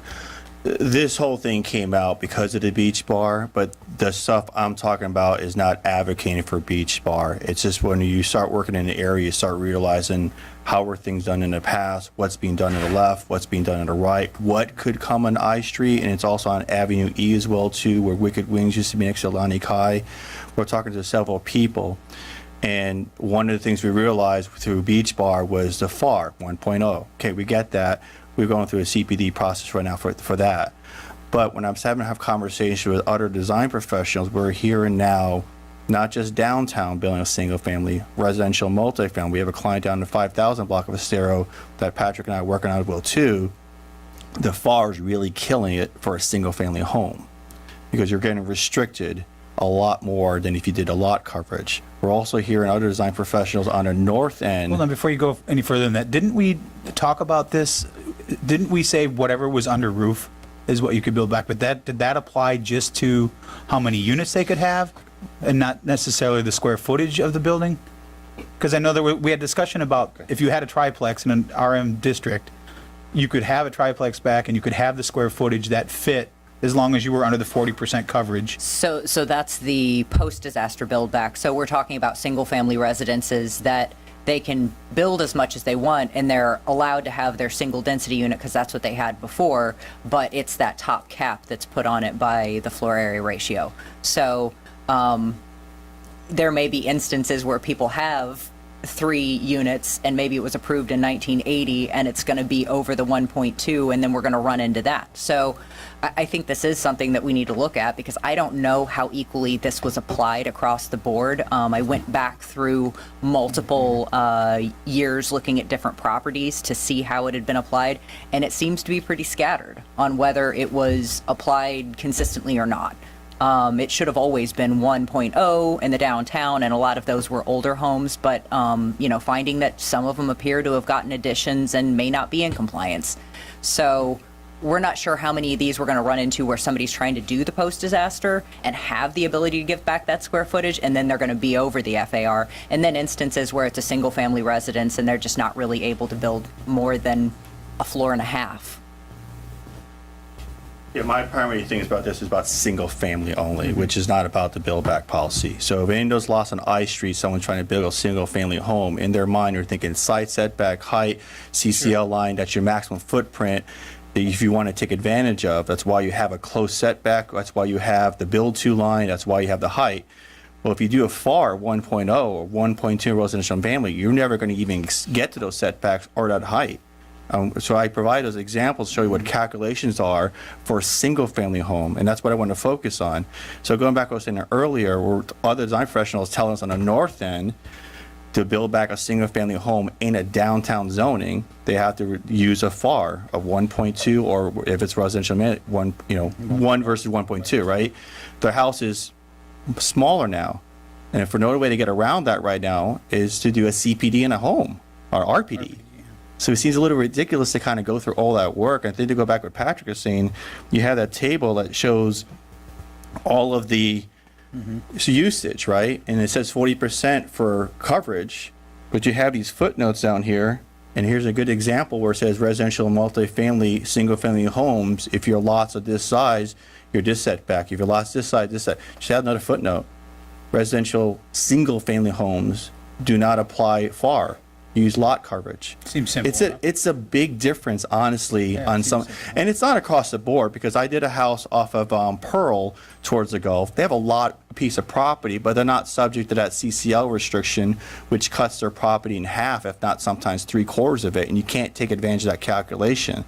So the lot coverage is really applied for single family. I think that's what we're trying to really advocate here in that document. So if Beach Bar just uncovered that, we're realizing that because I've talked to our client, and there was a lot for sale, I think at the 60 Alva that just went off the market a couple days ago, and they were showcasing the rendering.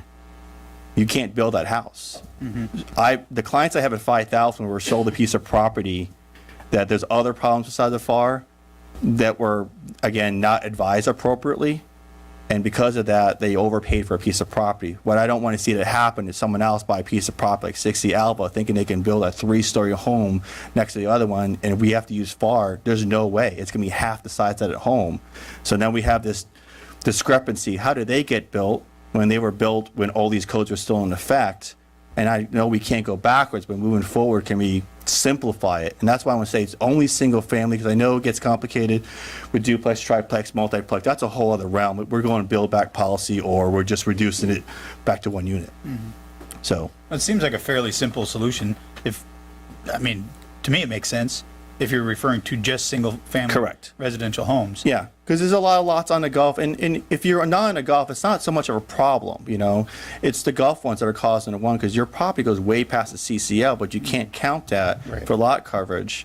And we may need to look into that, how it's written, because I noticed that you're not even supposed to count that past the CCL line on lot coverage, but it's been done that way for a while.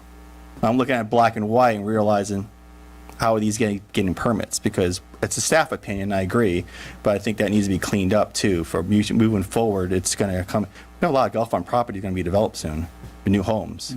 So I Street, if it becomes like someone buys 6 properties and they're going to do mixed use, commercial, it's mixed use, it's FAR. We get that.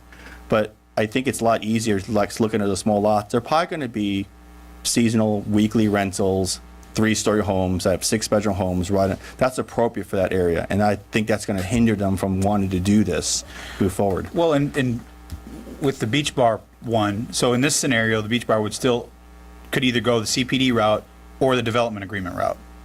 Correct. Yeah, we're in that process right now, so we already made a determination. In fact, I think it's going to be hitting you guys pretty soon for that one. But that's what caused this to come up and say, what happens to the property to the left? Because that person had a house that was knocked down a year or two before the storm. Yeah. Their whole other homes were lost, and those people may be putting back a home, and they're going to then realize, whoa, a FAR. And I know every design professional thinks that like what we do, and I'm not saying we're awesome at this all the time, we're just learning as we're going on some of these things on the beach, but they make it a situation where they think FAR doesn't apply for a house, design a home, pay for the fees, go through permitting, and the first 3 comments can come from zoning and say 1.0, and they're going to say, whoa, I can't build a 4,000 square foot house, I only can build 1,800 square foot. Who would spend $3 million, $4 million on a lot and only be able to build a $1 million home? That doesn't make financial sense. And Sarah, do you think by adding just a footnote to the land development code, like was suggested, is something that could be done to alleviate the issue that this is causing?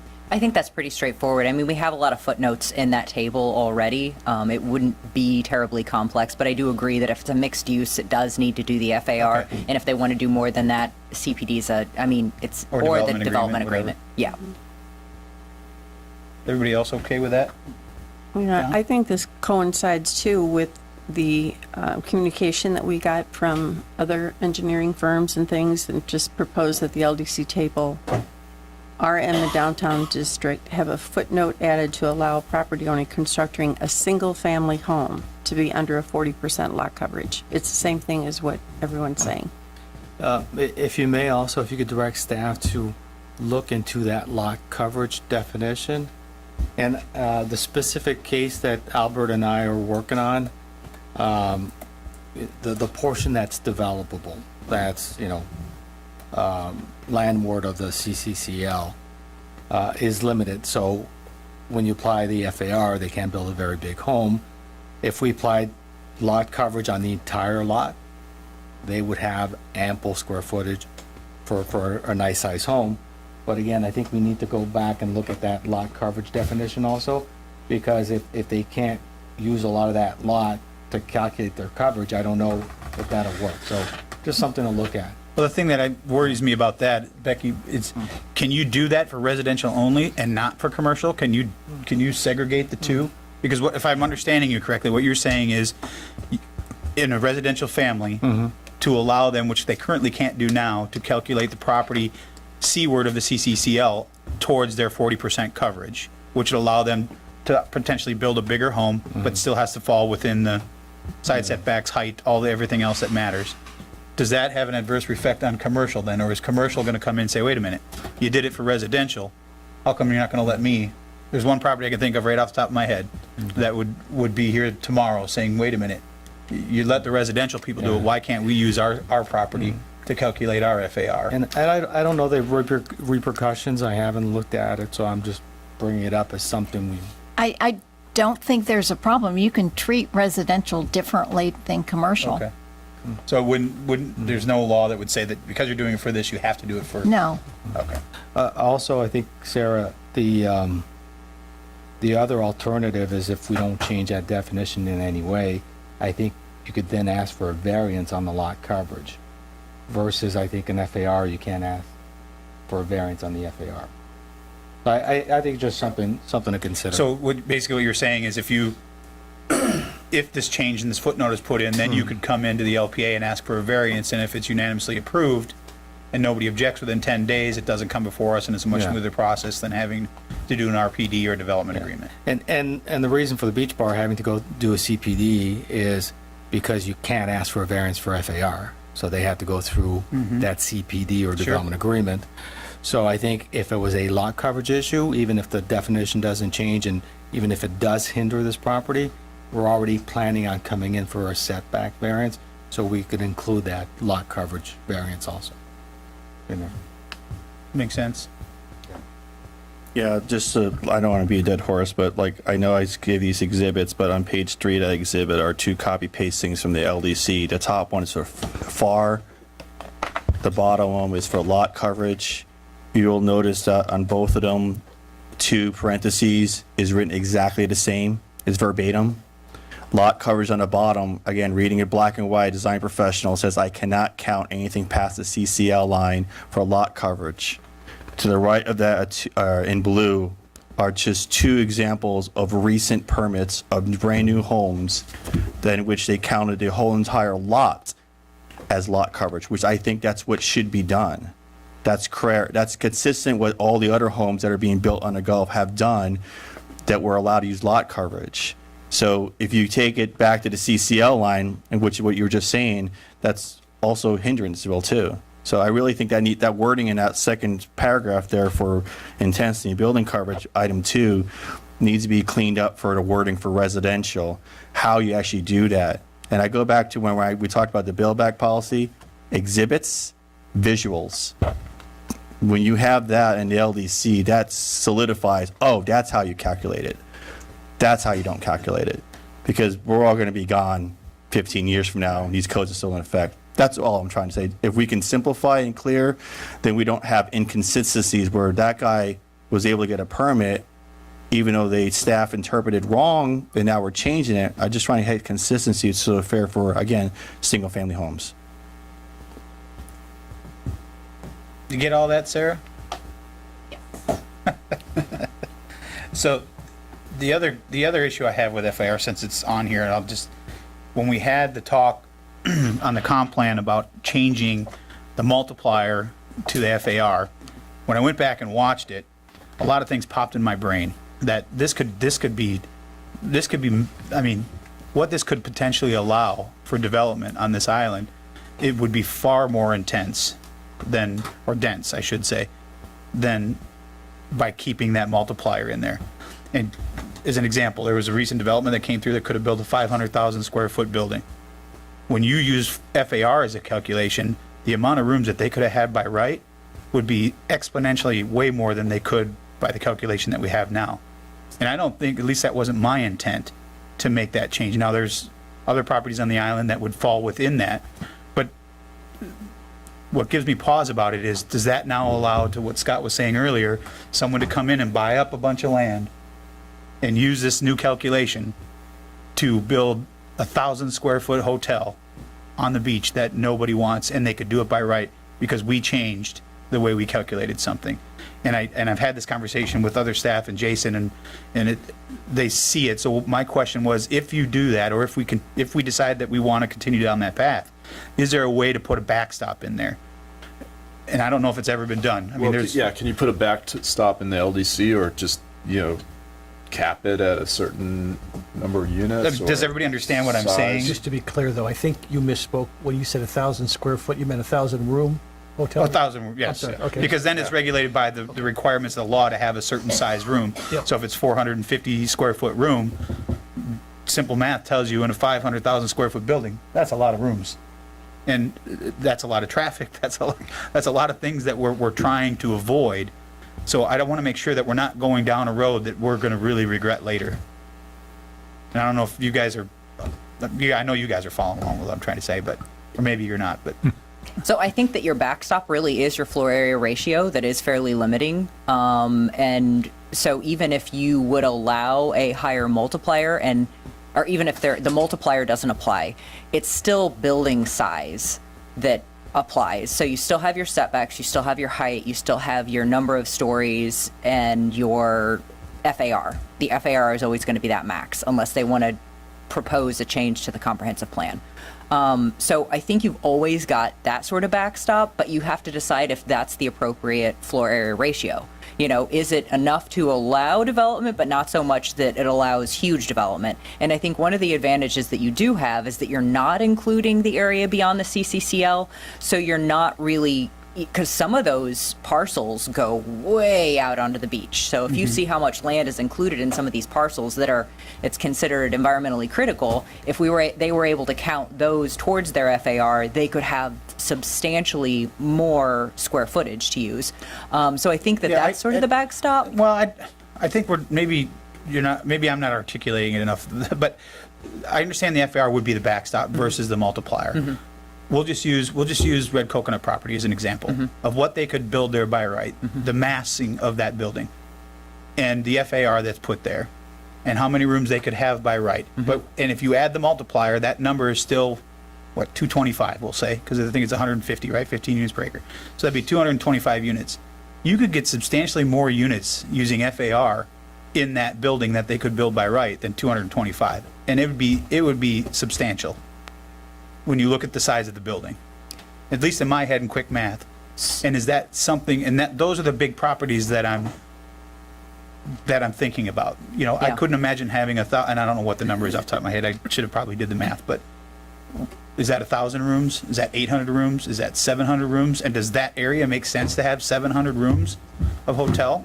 And they could do it by right with this change to the comp plan? And that's a really good point. If they can do it by right, then you don't have any opportunity. You know, if they're applying for a CPD, there's your, like, oh, that's too many rooms. No, cut back your rooms. That's exactly my point. Is if they can do it by right. We're taking one of our aces out of our poker hand and putting it back in the deck. Or all of them for the most part, because now you have no negotiating power. They can just come in and say, I'm building this, and I'm building it right here, and thank you for letting me buy the land. Yeah. And that's what I think, at least personally, I want to avoid, because I don't think that is what the island wants or can support. So that's why I was saying a different backstop. So if you're using that, is there a cap? Is there a way to do it that there's a cap on rooms that you know it can't exceed this many rooms based on the zoning district? And I don't want to make it too cumbersome, as people seem to have gotten used to the multiplier now, and they can ask for more than what the multiplier is, and then we can hash it out if we think it makes sense or not. Yeah, and maybe the option is to change the multiplier a little bit to make it more workable for the size projects that make sense for the town, but not take it away completely. I mean, because the 1 and the 1.5 and the 2 are not very workable, because you'd have to have an acre to get, if it was at the 2, 12 units. An acre's expensive, and 12 units is not much if in a hotel. So, figuring out maybe the correct level. Yeah, I'm open to looking at that and maybe adjusting the levels and still giving yourself an opportunity. But just to simply go to FAR, to me, would be extremely dangerous with some of the big projects that are potentially coming down the pipeline and the size of the properties. And then if someone buys the next lot and the next lot and the next lot, I mean, you could really have a big building on the beach. Yeah, that is true. I'm curious what the rest of, I mean, how is I mean, I don't have a problem with that change. I think that I understand what you're saying, and that does make sense as a concern. I'm not sure what that needs to look like. Yeah, and I don't know that I think the biggest issue I've heard is that the multiplier, even when you're going from residential to commercial, it's difficult, to your point, when you're buying an acre land and you're trying to maybe do a hotel or something that you can't, the numbers just don't add up. And I get that, but I think going too far to the other end, you could be creating something that's completely opposite of saying it's, you know, financially not viable. There's got to be a sweet spot in there, and maybe adjusting those multiplier numbers a little bit makes sense, as opposed to just opening the floodgates and saying future councils down the road, you are not going to have the ability to negotiate anymore, because the building is a building, and what they can fit in the box is what they can fit in the box. Sorry, I can't decide if I should sit or stand. So I think that you do have a good point, because while you don't want to be overly burdensome in requiring everybody to do a CPD, you do want to have some control over these larger developments that will impact the community. And I would agree that you are getting rid of sort of one of your holds on the process by getting rid of the multiplier, because people do have to come in and request an amendment to that in order to get additional rooms. Yeah, and my biggest concern was the density part of it, the adding to the traffic. I mean, it's more cars that are coming to the island. It's more people. Can we support that? Yeah. And to just give away that negotiation or the right to say no, that's just too much. To me, it's really risky. I can understand. Yes, I think you please listen. Hear from my fellow councilors on if everybody's followed along with my gibberish. I share and respect those concerns. I don't know what the answer is, but I share those concerns. Okay. Are we going to say something? So does this just mostly affect, from what I'm hearing from you that it mostly affects people buying multiple Well, it would lots be any, and combining? it or would be any is- commercial. Any So, commercial. Any commercial. So if you had a 1 acre lot, it would apply to you. Now, if you bought the 2 1 acre lots next to it, now what you can build is obviously much bigger. And the way it's calculated now is you collect those lots, you're still restricted by height and setbacks on the size of what you can build. But you, changing it to FAR calculation, you now lose how much they can put inside. The only thing regulating what goes inside that box is the state statute, whatever the size of the hotel room has to be.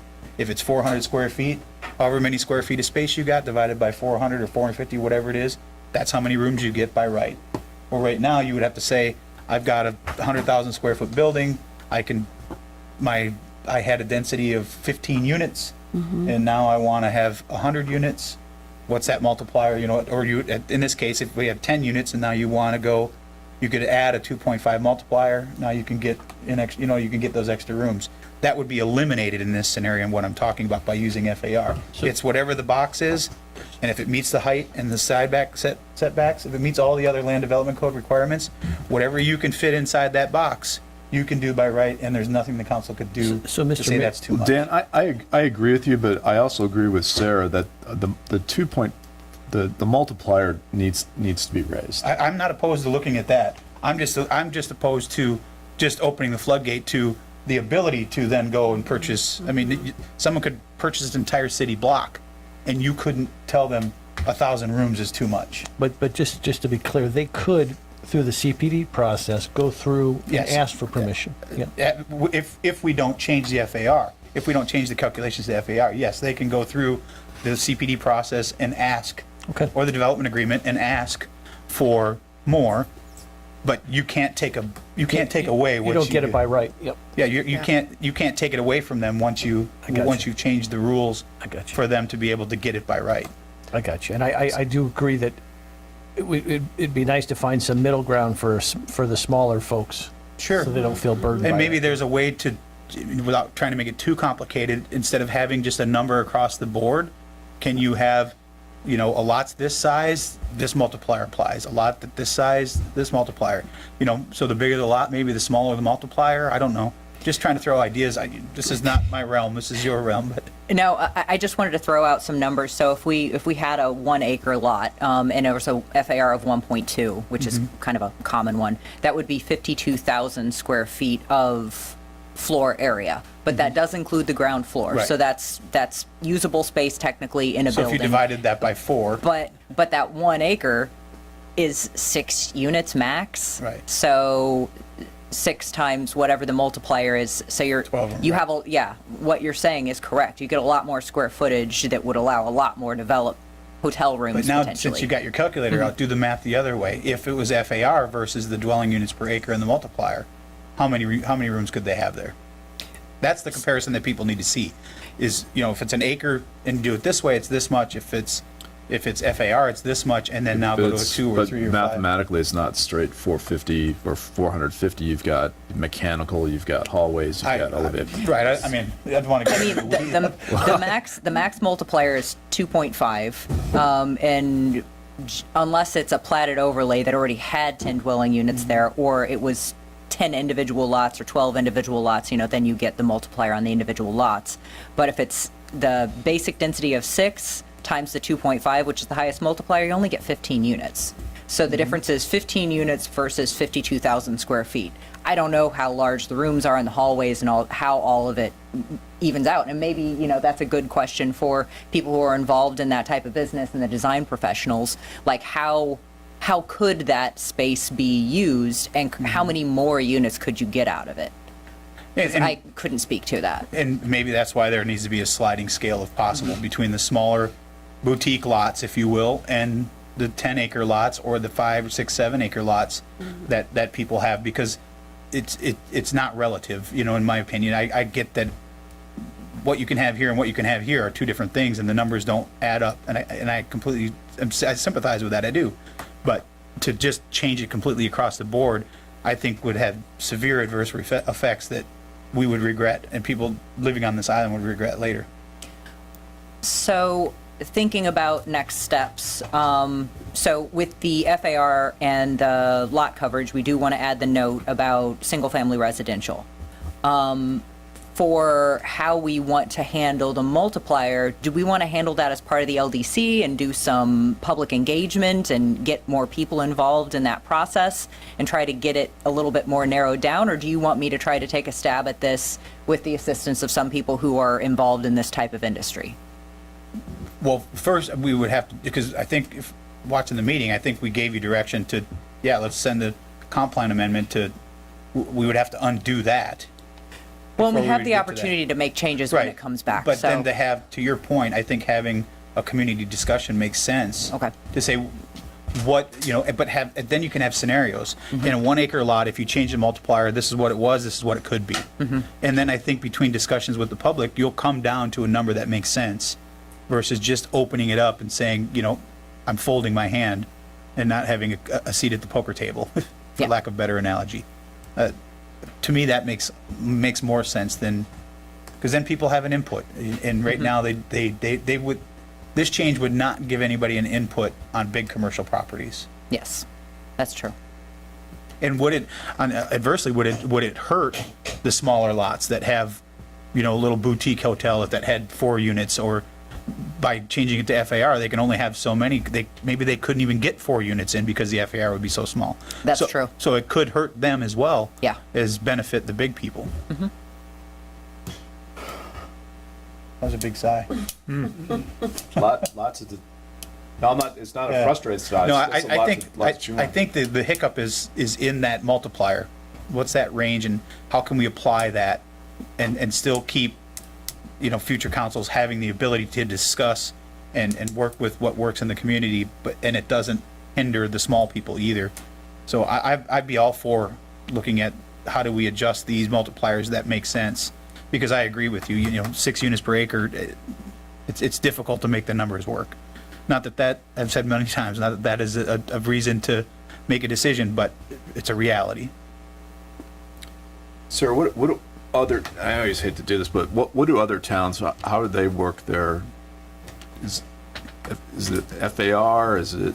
Well, it might be something we could have Becky help us with. I mean, she works in 2 other coastal communities. Maybe she can work with staff to see how every community is a little bit different, but A lot of communities apply the FAR. I think one of the biggest differences is that in this town, we can't, for the most part, can't build anything on that first floor, but we're still counting that space. So that kind of puts a kink in some plans, but also a lot of communities just decide what size building they're comfortable with, and that's the size. That's it. Yeah, it's sort of like, this is the size of a building, this is your box, and this is your floor area ratio, and that's what you get. And then if somebody wants to do something different, then they have to come in and ask for a CPD and say, I want to do something different, and this is why, and it's beneficial because. I'm all for leaving the most options on the table as possible, because people like Albert and Patrick, that do this every day, they see things in other areas, and they're the designers, the more ideas you have, I don't want to rule something out because you've made a decision to make it so much that you're in a box that, hey, this new design feature we can do because of new technology could really allow us to make something cool, but we can't do it because this is here and now you got to change a code again. Yeah. Like options. Karen? I need to see examples of what it lays out visually, and I'm trying to take notes on all this and what the options would be, and I need to this was fabulous, just to see where all the issues come into play and that type of thing. So whatever we're talking about, I think we need visuals associated with it, and I think people can understand better when they see that type of thing too.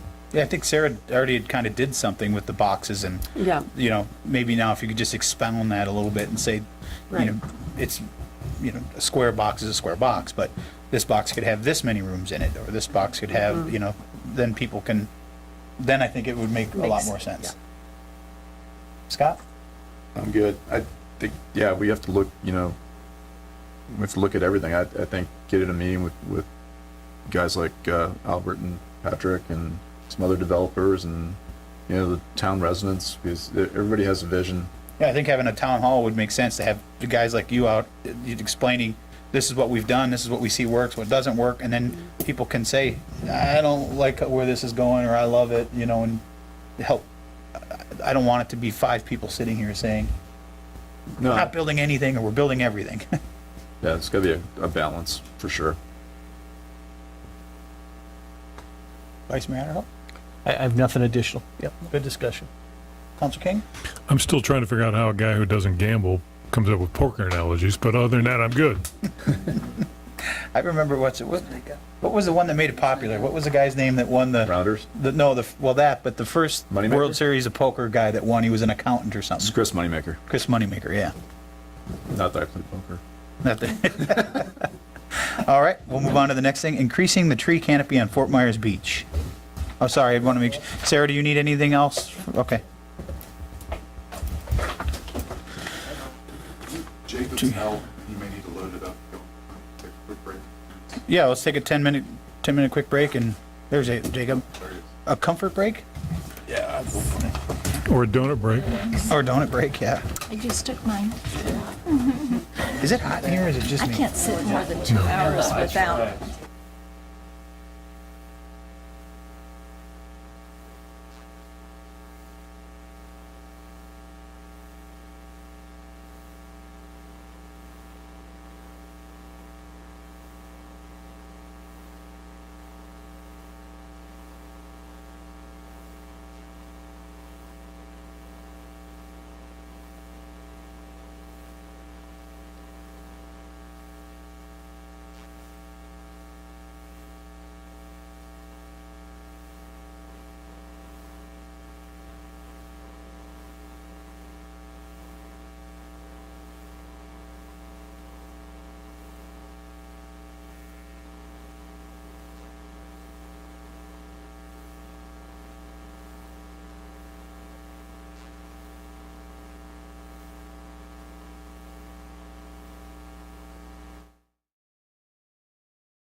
It is 11:19. Hold on. Well, maybe we'll call it back to order. Don't make me get out the mallet. for. There we go. He's got the power. All right. Chad? Take it away. Hey, morning everyone. Chad Schutz, environmental staff for the town. So just coming to talk to you all about opportunities to help restore the tree canopy after Hurricane Ian. Just put together some 2020 pre and post Ian photos, different areas of the island, just to drive home how much canopy we've lost. So we got put onto that tree grant with FDACS, Florida Agricultural something, the forestry grant. So we quick put together a study. Martin Pitts and the street crew and I trained them up and did some a tree survey up OSC as well as up North Estero, and just categorized them as dead trees, or they're still a live tree, no tree where there was a tree, or a tree stump was there, and did some tallies. So we had, if you add up the dead, the no, and the tree stump, it was around 54 royal palms up on North Estero, and in the OSC about 16 coconut palms, and then wasting away six sea grape trees that had just been planted by Margaritaville there, and 5 sable palms that were kind of out on the beach access. So we got the grant, yay, $500 for a tree. Not a whole lot of money for as much as trees cost these days. We do have some. Chad, real quick, the cost per tree, when you were talking or negotiating this, was there talks to them about potentially going all down Estero Boulevard with maybe some more of these trees to help bring that cost down? So we can, I did talk to them about being able to plant, in all the accesses, anywhere where it's coastal, right away, beach accesses is fair game, but the most they can give us is $500 per tree, and we have to plant 75 trees. Oh, just for the grant? Yes, sir. I got it, okay. Yeah, this is I was just trying to figure out if there's a way to. I'm tracking reduce the cost by volume. Yeah. Yep. So we're not, we're not limited by species. We can, mahoganies, gumbo limbos, sable palms, royal palms, sea grapes. There's thatch palms. There's a lot of different options we can go to. We do have to stay native. They won't cover the coconut palms up OSC. That was unfortunate, but we do have the 75 trees to replant North Estero and get some trees and accesses, starting with Wasting Away, and see where we're at. North Estero wasn't all royal palms. There was some gumbo limbos here, there, everywhere, but it was mostly, I'd say 95% royal palms. One of the questions, do we want to go all royal palms and just stay with that theme? Do we want to put some canopy trees in there like gumbo limbos, or some, smaller street trees that can survive in that kind of limited right-of-way space? There's opportunities to kind of maximize tree survivorship with like bioswales, putting in some rock to keep water, hold water, kind of plant it better, and then we have that 60-day grow-in period where we can put in water bags to try and kind of slow water them over multiple days, rather than just putting the fire hose on them for one day, and they just need that slow percolation to kind of grow in well. So I don't know if y'all have any feedback on North Estero, Wasting Away, other beach accesses. I know there was some great shade trees at a few of the beach accesses that you'd always see somebody underneath. There's also other things to consider, like it's easy enough to move pilings and rope and bollards for construction access, but once we plant a tree there, we're kind of saying we're not going to use that access for construction, whenever we do any beach projects. So we'll have that forward thinking in mind whenever we are planting trees. But again, just trying to get some feedback from y'all now that we do have money, and kind of getting more into the planning and implementation phase. We'll meet with FDACS, the forestry, Todd Little on July 1st to discuss the grant. So if anyone has any feedback. I guess I'll start. I thought what was on North Estero Boulevard before the storm was perfect, in my opinion. I thought you had the shade trees, you had the low-lying bushes, the sidewalk was clearly separated from the street, but people weren't walking through it. You had the shade trees, you had the royal palms. I thought that was a perfect design. I'd love to see you recreate it. Okay. But Jim? I concur, love the royal palms, but I thought today we were also going to talk about potentially more trees all along Estero Boulevard, even in the county area, which we now have at least landscaping control of and funding for. So I'm hoping we're thinking maybe with the garden club for ideas as to how to, whatever we tried prior to the storm, I'm sure it was well intentioned, but it just wasn't very aesthetically pleasing.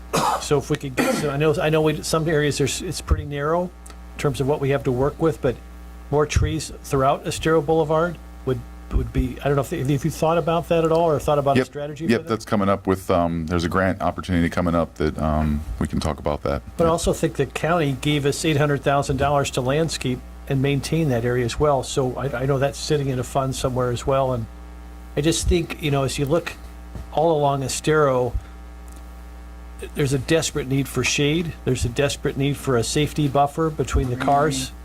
And so I just think it's a great opportunity. I'm not a professional landscaper, so I don't have all the answers, but I know we've got a garden club that seems very interested in helping, and so I'd love to consult with them and see if they've got some ideas for more shade.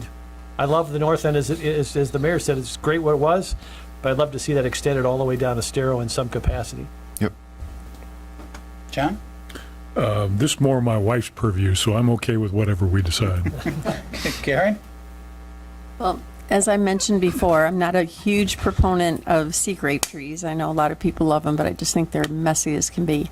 And we are a beach town, so the more palms and things we can look at. Color. And color, lots of color. Yeah, without a doubt. Me, of course, the color queen. But yeah, and I loved the way the north end looked. I mean, it was fun just to walk or ride a bike along there. It was beautiful. Yeah, it had a lot of different species and colors, and it was really cool. Yeah. Can you get Royal Poincianas too, or no? So I'm not sure if they're naturalized or not. They're on the watch list for class 2 invasive. Right, so they're a pretty hardy tree. I think they're from Africa. I believe they are. So they're a great hardy tree. They may not qualify grant wise, but if it's our own money, we may be able to do that. But they are a big tree. You need a lot of space for those. You kind of got to plan on the order of decades for those kind of big trees. Okay. I thought you were going to go with the fig tree. Fig trees are tough, especially with salt. Yeah, yeah, and that list that's in y'all's packet was, I like that list. It's IFAS. It's supposed to be all native.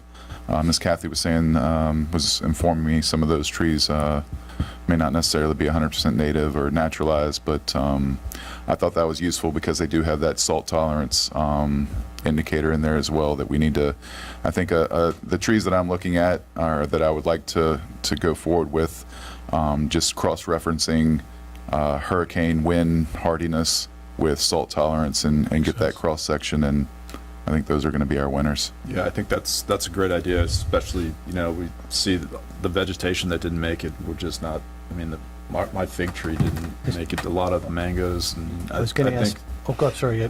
The more salt resistant, the more wind resistant, I think, is what we need. But add to the mayor's point, what we did on the north end, if we could replicate that throughout the island, that'd be a win-win for everybody, especially if we can get the grant money.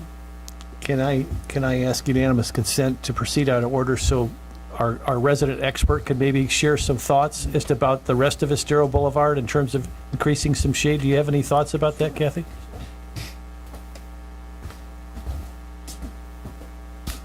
I attended a presentation by the Forestry Division at Caloosahatchee office, and they did a presentation on trees for our neighborhoods. They included the hardy trees, which were mostly native, very large species of trees. The other concept that they brought up was the street trees.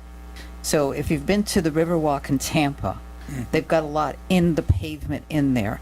And those are specific trees that have a limited height, they have a limited canopy, and they can tolerate a finite area to put those trees into. The Royal Palms don't qualify for a street tree. And as you get from, red coconut down to like Publix, you've got a very narrow area to plant those trees in. Otherwise, you're going to heave your sidewalk. The other issue on some of those areas, especially with all the residential homes, is some of the sight lines. So it's I gave Chad a few that I liked. Most of your native trees are not going to give you the pop of color you're looking for. That's what I was just going to ask you. If I'm sorry to interrupt. Sure.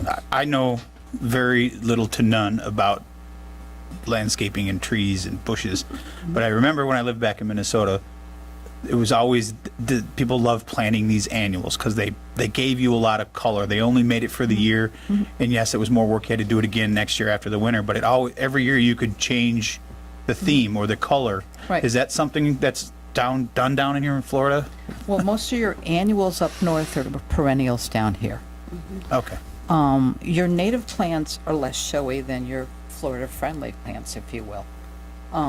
This grant, and most of the grants, you are restricted to native plants. But whereas the funds you have left over from Lee County, going down Estero from, in the opposite direction of the north end, you could use some of that money to buy these street trees that may give you more pop. As Chad said, the Royal Poinciana gets very, very wide. Then I worry about it's going to be over the street. People can't see to get out of their driveway, the shadows, et cetera, et cetera. But there are other lovely trees that you can get that same effect. It's going to give you a punch of color, which you're not going to get out of the majority of the native trees. I like it. Okay. I like the color. I think that Estero Boulevard is our identity. Right. When people come through here, that's what they see. Yeah, and Chad's indication of the bags to get them, everything needs to be naturalized. It needs to get assimilated. It needs to be water. Even though it's native, it doesn't survive in the beginning without water. The water bags are crucial in that process. Again, the salt tolerance has to be there.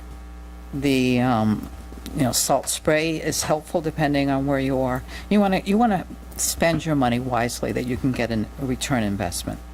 The native trees are smaller. They take longer to grow.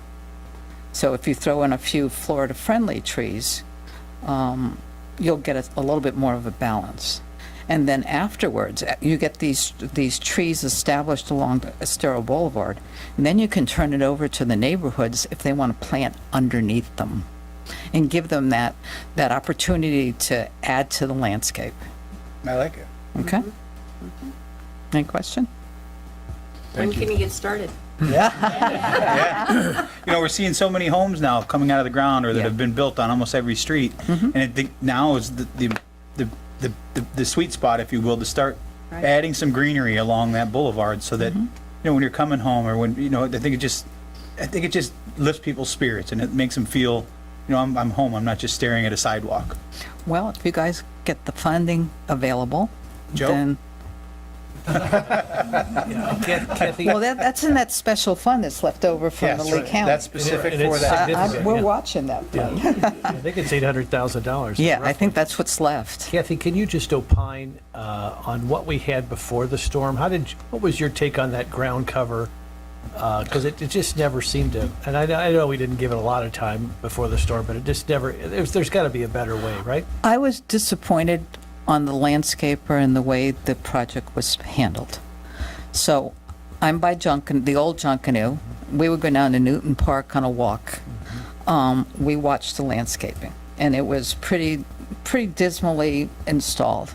And what happened from the town perspective is they had to come by and weed and fix the plantings. We actually, fixed some of the plantings. It was a horrible instance. The two species that they chose were, one's the sunshine mimosa, that gets a little pink powder puff thing. The other one is perennial peanut, which is not a long-term plant down here. They were just sort of boring, but they are both native plants. There's other things to choose from. Sometimes, my opinion, we rely on the landscaper to provide the recommendations, and the landscaper's doing that within their business practice. It's not necessarily what you may get advice from a neutral third party. That's very helpful. Thank you. Okey-doke. Any other questions? Yeah, I think, if we can get the garden club involved, and you guys have done a great job, and it's just a matter of putting out the bat signal, and people will come to help. We planted the wavy wall in Times Square.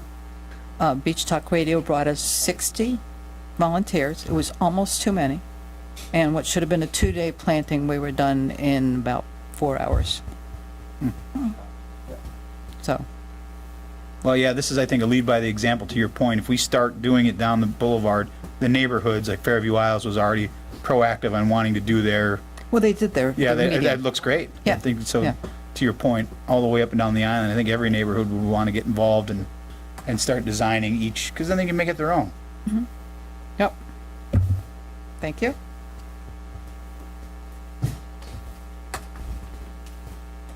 By the way, Yes. he's a joy to work with. That's the first time we've ever heard that. Write that down.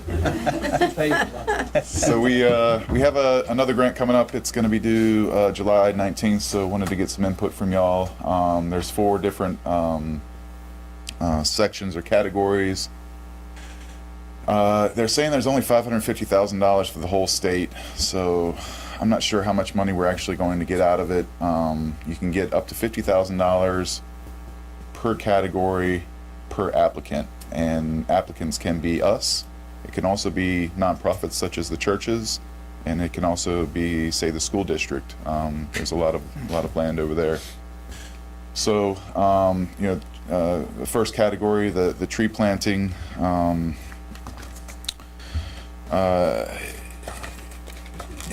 All these benefits that come with trees, and so you want to speak to that in the application. Bioswales, there's an opportunity to work with hopefully we're going to get the swale grant from Resilient Florida and maybe tie that into that project with trees. I talked to the brief preliminary conversation with the principal over at the elementary school, Urban Orchard, just educating kids on fruit trees, and they may have a little bit of space, as well as just getting that property vegetated again. Like I said, I think there's opportunities with the churches, them being a nonprofit, and maybe just putting them on, hey, do y'all want to go after that? I mean, the Catholic Church had one of the greatest canopies on the island, and they're probably between the churches and the schools and the town are really the only properties where there's enough space to plant bigger trees with bigger canopies to improve our canopy overall as a town. Another conversation is with the neighborhoods, as you were saying, up the side streets, and we'll get into this more with the other categories, but where are there opportunities? What right-of-ways do we actually have enough space to do some of these street trees? Is it just small trees? Is it no trees? Is it maybe an opportunity for a medium-sized tree here and there? So first going into, this is the next category, inventorying. Where do we have trees left? The state has a inventory tool that's available, but it's I think it was done like every 4 or so years, and the last year was 2021, so that really doesn't apply to us right now. What they inventoried back in 2021 just is not reality now. So maybe taking advantage of this second category to inventory, see where we're at in terms of canopy. And then, what happened, Jacob? Where's my thing? Not on there? No? Must have sent you a bad file. Okay, well, the next one is the urban forestry management planning. So that's basically planning out what are our goals, where do we want trees, a strategic plan. So again, looking at the side streets, hiring a professional to come and assess where do we have the space, what do we want to do, what's our strategic plan, implementing it, and then having a monitoring plan to follow up and get that plan to improve our canopy in the town as a whole. And the fourth category is the information and education, where we can have educational programs. We had that great tree giveaway, which was a great opportunity to educate the public as to what trees do have high wind resistance and are salt tolerant and make a good fit for Fort Myers Beach. So educating the public on that. We had a nice shades book. I don't know if they would fund the shades book per se. They do have brochures in here, so if we can't get funding for the maybe making some more shades book available for the residents, we could maybe turn that into a brochure that's a little bit more compact but still has the trees, small, medium, and large trees, the pluses and minuses, and again focusing on the trees that are hurricane resistant and salt tolerant for the island. There's also opportunities for exhibits and education, again tying back into like an urban orchard, maybe an educational program for the elementary school, just again seeing the value of having fruit trees and everything you need to do from how you plant that tree to harvesting it and propagating it. So lots to think about. And again, so I just wanted to bounce that off y'all and see if y'all had any ideas. Doesn't have to be right now, but if y'all do have ideas, please come back to me and let me know. The due date is July 19th, so going to be working hard this month to get some applications out and try and get some more money for some more trees. This particular grant is a 50-50 match grant, but there's a lot of opportunities with staff time and other ways that we can make up that 50%. Very good. Just stay close to the garden club. Yes, sir. Apparently they're a fan. You don't want to use my green thumb to plant anything. Yeah, right. Yeah. No worries. You might as well just burn the money, because I'll kill something in it. All right, thanks, Chad. You're welcome. Agenda management. Scott? I'm good. Karen? Yeah, I looked at it. It looks good. I can't think of anything else in the near future, and us being gone on July? for the month of July. So, but it looks like we have another big meeting coming up on the 17th, plus what we already added today. So you don't want to pile on? Well, I do want to say that there is, and I know we're going through this, so Tuesday is an unveiling of the latest drawings for Times Square, and that's been put together by the Times Square owners, as well as I know the neighborhood company is involved with it and that type of thing. So I was talking to Andy in my meeting, and to have their plans, and then in conjunction, my understanding is that R2P2 has also put together a first swipe at what Times Square could look like. So I'm hoping that as we move forward, there's going to be some synergy between the two, because I know that the owners of Times Square, they have spent a horrendous amount of time getting this. I think it's about the 5th or 6th rendition. And the unveiling is Tuesday at Diamond Head. The meeting is from 4 to 6. It's open to the public. So as many people that want to have input on Times Square, I suggest you be there.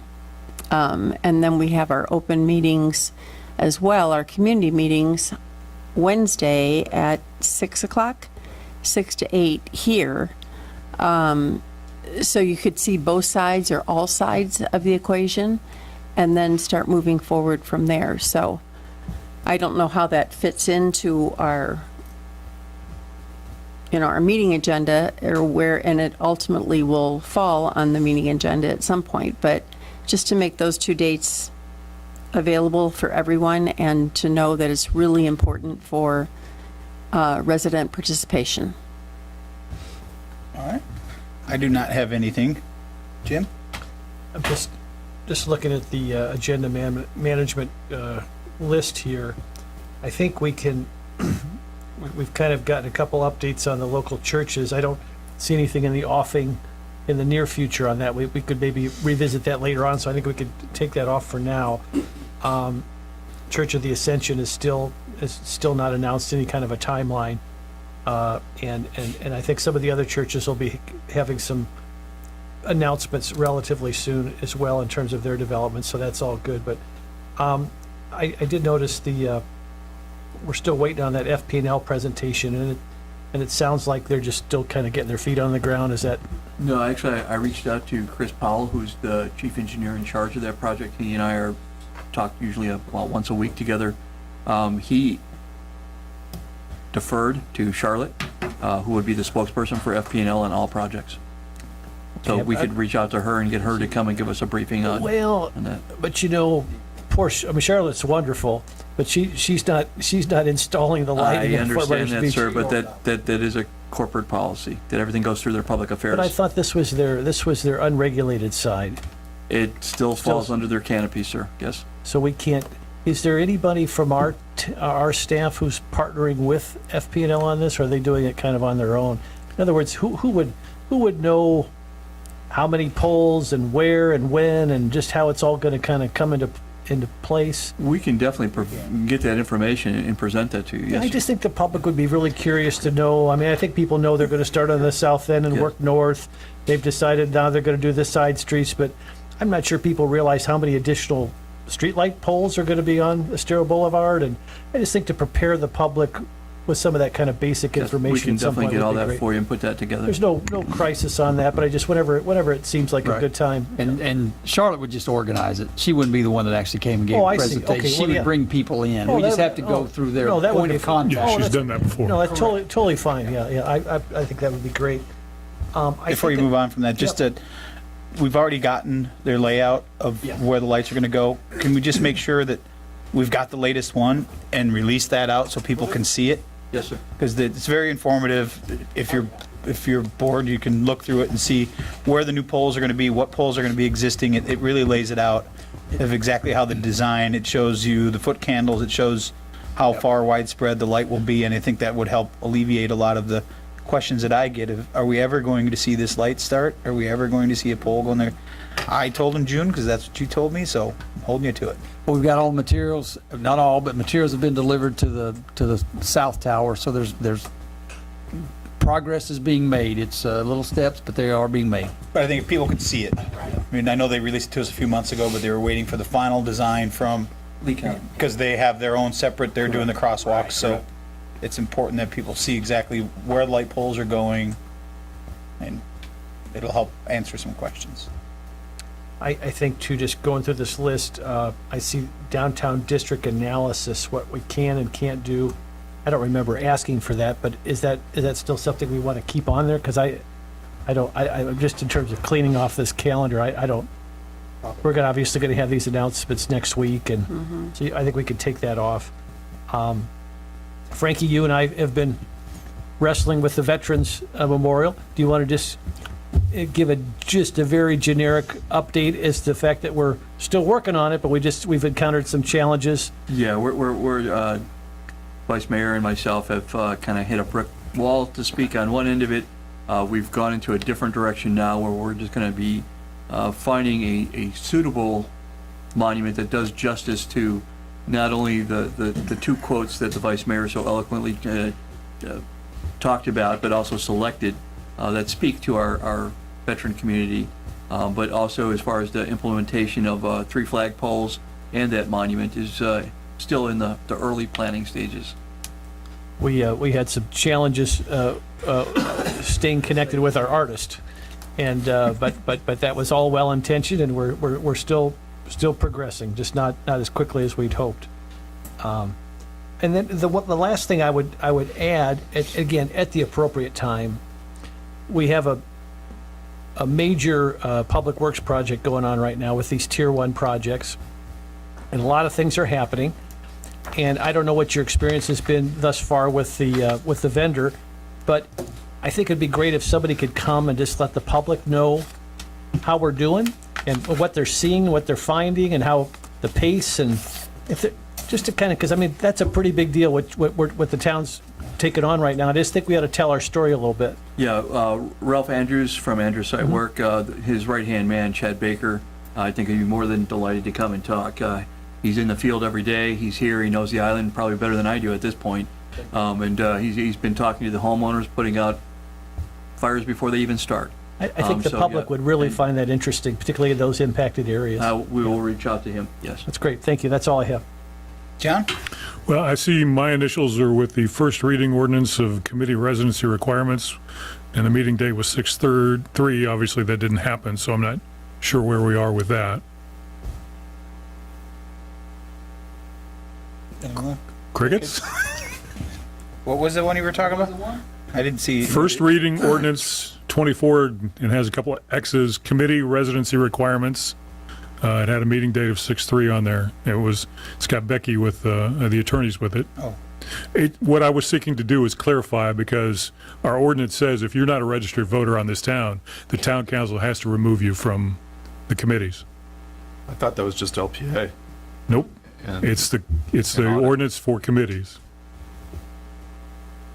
So I think we need to address that in some way. I thought we'd spoken about that Monday, that the only Well, it requirement is LPA and audit. Well, there Is it for all- definitely is a requirement for the LPA and the audit committee, but Yeah.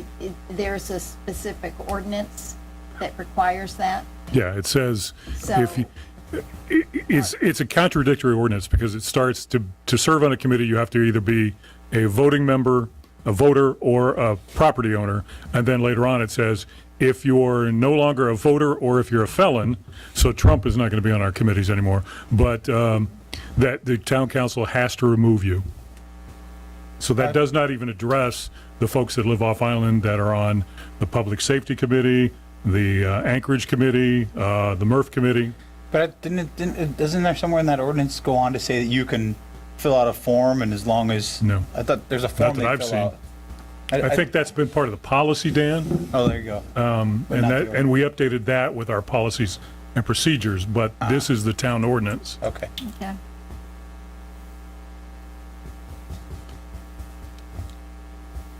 And you're not referring to people who would otherwise live here but for Ian? No. Because that's totally different subject. I could send it to you if you want, Becky. Is it 2-94? Which I already locked out of my email, sorry. Okay.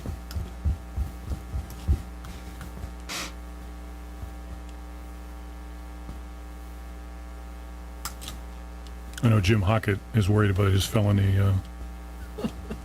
on the Anchorage You Committee. sure? I don't. Okay, removal of, Well, it's put on the meeting for... Yeah. Oh, it was on the meeting for last week, For Monday. or Monday, yeah. Or August is good for me too, if you need time, if we can talk about it, or I'm Okay. good with that. I mean, obviously, there's no rush because we haven't been doing this for years, but. Right. Just to clean I it up just- a little bit? Yes, hypocrisy bothers me. is no registered voter. And another thing, I know, going back to this policies one? and procedures, we just went through that, but I came across at least one thing that I shared with Andy about consent agenda. The fire department has a nice reading on their agendas of what the consent agenda means and how it's handled. I would like to maybe incorporate something like that into our agenda, and also maybe address the public comment, because so many people come here with their public comment and expect us to respond to that. And if we could put that in in an agenda form, they might not be standing there waiting for a response. And I think it just might help. I mean, it'll add more paper for Jim, but it might clarify for the folks that don't come to a meeting on a regular basis of what these are and what it means. It's just something, if we want to talk about it, Yeah, we can add it to an MFD. upcoming meeting. Yeah. Just, that's a great point, John, and I just from, since we're just talking about this, from a parliamentary procedure, Becky, I mean, I think John has been right to pull these consent agenda items for further public discussion. I wonder if there's a procedural step we could put in place where the town manager would just have the opportunity to provide an overview, a description of each of those items, so we don't have to. I can tell you how it is done, and this was a concern in Cocoa Beach. This is how they took care of it. If you look at their agenda items and their, and all of them are read at the meeting, on the consent agenda, it has the item, who is proposing it, the reason for it, and what it accomplishes. And it's all done. You could pull up any of their agendas and look at it. And in a very short little presentation, it tells you everything you might want to know. Because it was confusing for people, because things were being approved and they didn't know Well, and what was really being in fairness to the town approved. manager, I don't think he had another place to put them except for the consent agenda. So Sure. it's not like they're trying to hide things. I just think it's procedurally it's awkward, but I think it's extremely helpful to have each one of those explained.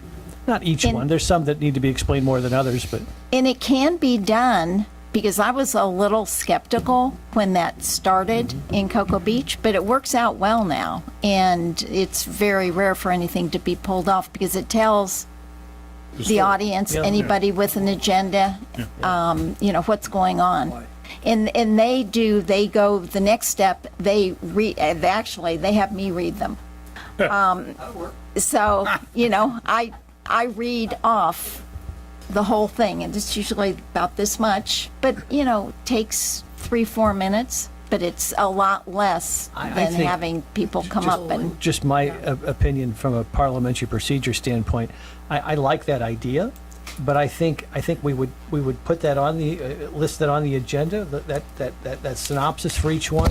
But then I think I would leave it up to the council members then to determine if they still should be pulled for more information. absolutely. But You my should point is, never be stopped from pulling. No, but I don't think you should have to read I through it know. all. It's all there for people to see. Oh, I wasn't volunteering. Okay. Somebody could read it. No, but you did get volunteered.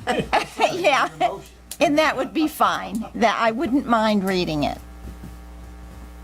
Would that then allow us to, if, let's say they were all read, would that allow us to then continue on and approve them all as one? As absolutely. opposed to having to do a Absolutely. motion for every Yeah. single one? But I think the point is they don't have to be read out loud unless somebody wants to pull it. Oh, well, it's up to y'all, however you want to do it. So you're suggesting expand, John, are you okay with that, expanding the synopsis of what you essentially get, but it's in writing on these, as opposed to it's just a one-line item thing? So it's up to the people to read it. That's right. Yeah. That's right. But at least it's there. Yeah, at least it's there. And it gives you an understanding of what's going on. Yeah, I'm okay with that. Mayor, I've got one addition. Are we when's our next discussion on the strategic plan? It'll probably be right after you get back in August or late July. But I talked to John about it yesterday, and we're going to have more individual meetings about it so we can move forward with that. But I'm still, Jason, I don't know if we're waiting on something from her. We'll follow. Yeah, to see, we needed a synopsis from her, or some information, just where we are, so then now we can take it to that next level. All right. Thank you. So I do have one more, sorry. Okay, one more. We're gonna go Well, what around makes you again. think I was done? Sorry. That's all right, I'm The done. use ideas for Crescent Park, I think that's your initials after it, but is that included in the R2P2? I don't know. That's what I don't think it is because it's a county park, but I was waiting to, that's why I didn't talk about it today. I was waiting to see sorry. if they brought it up in their discussion, if they just happened to incorporate that, because it's in the downtown area. I haven't seen the presentation, so I don't know, but So if not, we'll talk about it at one of the meetings after in August. It's no rush on that. Okay. Well, in some ways, though, it could be, because I know the county is looking at, like Lynn Hall Park, and I had a couple of conversations with commissioners, and they said, any kind of input you want to give us would be fabulous. Now's the time. So we can't push it off too far. No, I meant by just waiting to see what it is Times Square is going to unveil. Oh, I got and you. R2P2, Okay. and then once you get an idea and you've heard from the people, like they love this, hate this, then we can, Right, okay. instead of doing an exercise and then seeing something that's completely different than what may or may not work for what they're proposing, then we can hit the ground running. But The county manager will be there on Tuesday as well. Oh, good. We'll be able to have some interaction with him. Good. So we'll have Commissioner Sandelli and county manager for sure then. Wait, did you say that the county manager and the commissioner will be there on Tuesday. Tuesday. The Diamond Head. Unveiling of Diamond Head. of Diamond Head. Oh, at the Times Square event? Oh, okay, very good, okay.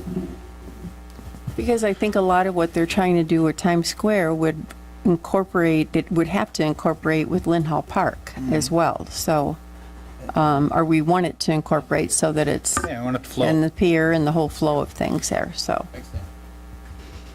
All right. Do you see, just before John, are you done? Yes, I'm done, thank you.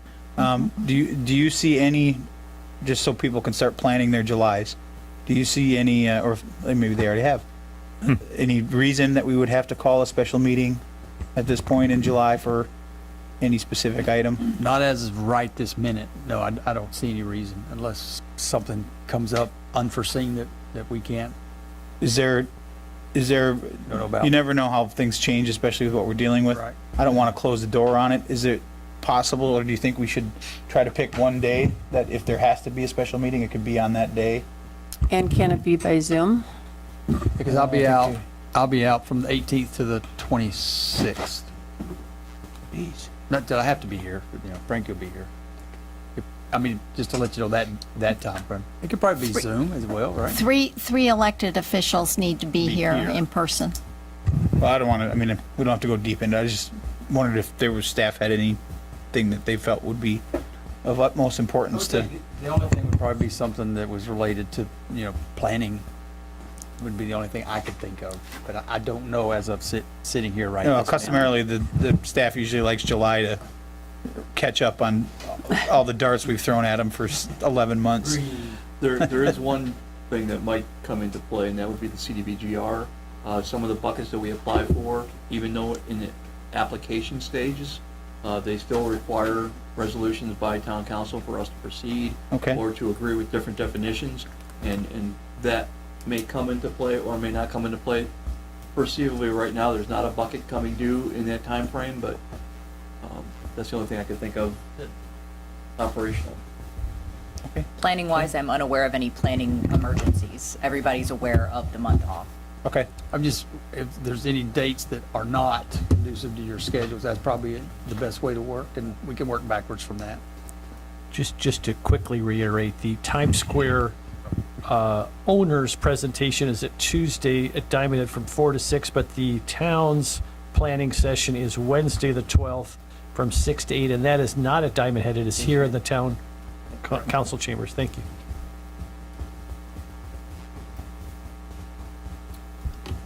So I'll just go back to July. If we can do it by Zoom, or some people can, I'm basically gone July 5th to August 3rd. Look at you. Didn't you just go on vacation? Ow! I'm starting to think you have more vacation than Andy. This isn't really vacation, it's going back home, if you want to, according to my husband. I'm perfectly fine. I left 37 winters of my discontent. Yes. I left, so. Yeah. Well, we'll just leave it open then for now. Yeah, I'm available. I'm around most of the And month I'll reach out to you individually and ask if something comes up. Okay. if something comes up, and then we'll go from there. All right. Anything else for? Nope. All right. Is there a motion to adjourn? Well, just a couple things, Mayor, if you'll just bear with me for a second. obviously the 6th of June, a very big day in history of the world. And if you take some minute just to pause and reflect on that and the sacrifices made so that we can sit and do what we do today, it's awe-inspiring and overwhelming. And then on a lighter note, I brought donuts today. The Donut King brought donuts because tomorrow is National Donut Day. And I'll share with you a creed that used to hang on a Donut King wall in Des Moines, Iowa. As you ramble on through life, brother, whatever be your goal, keep your eye upon the donut and not upon the hole. And with that, I'll move to adjourn. Second. Okay, a motion and a second. Any further discussion? All those in favor signify by saying aye. Aye. We're adjourned at 12:04. Yeah, I got something in here.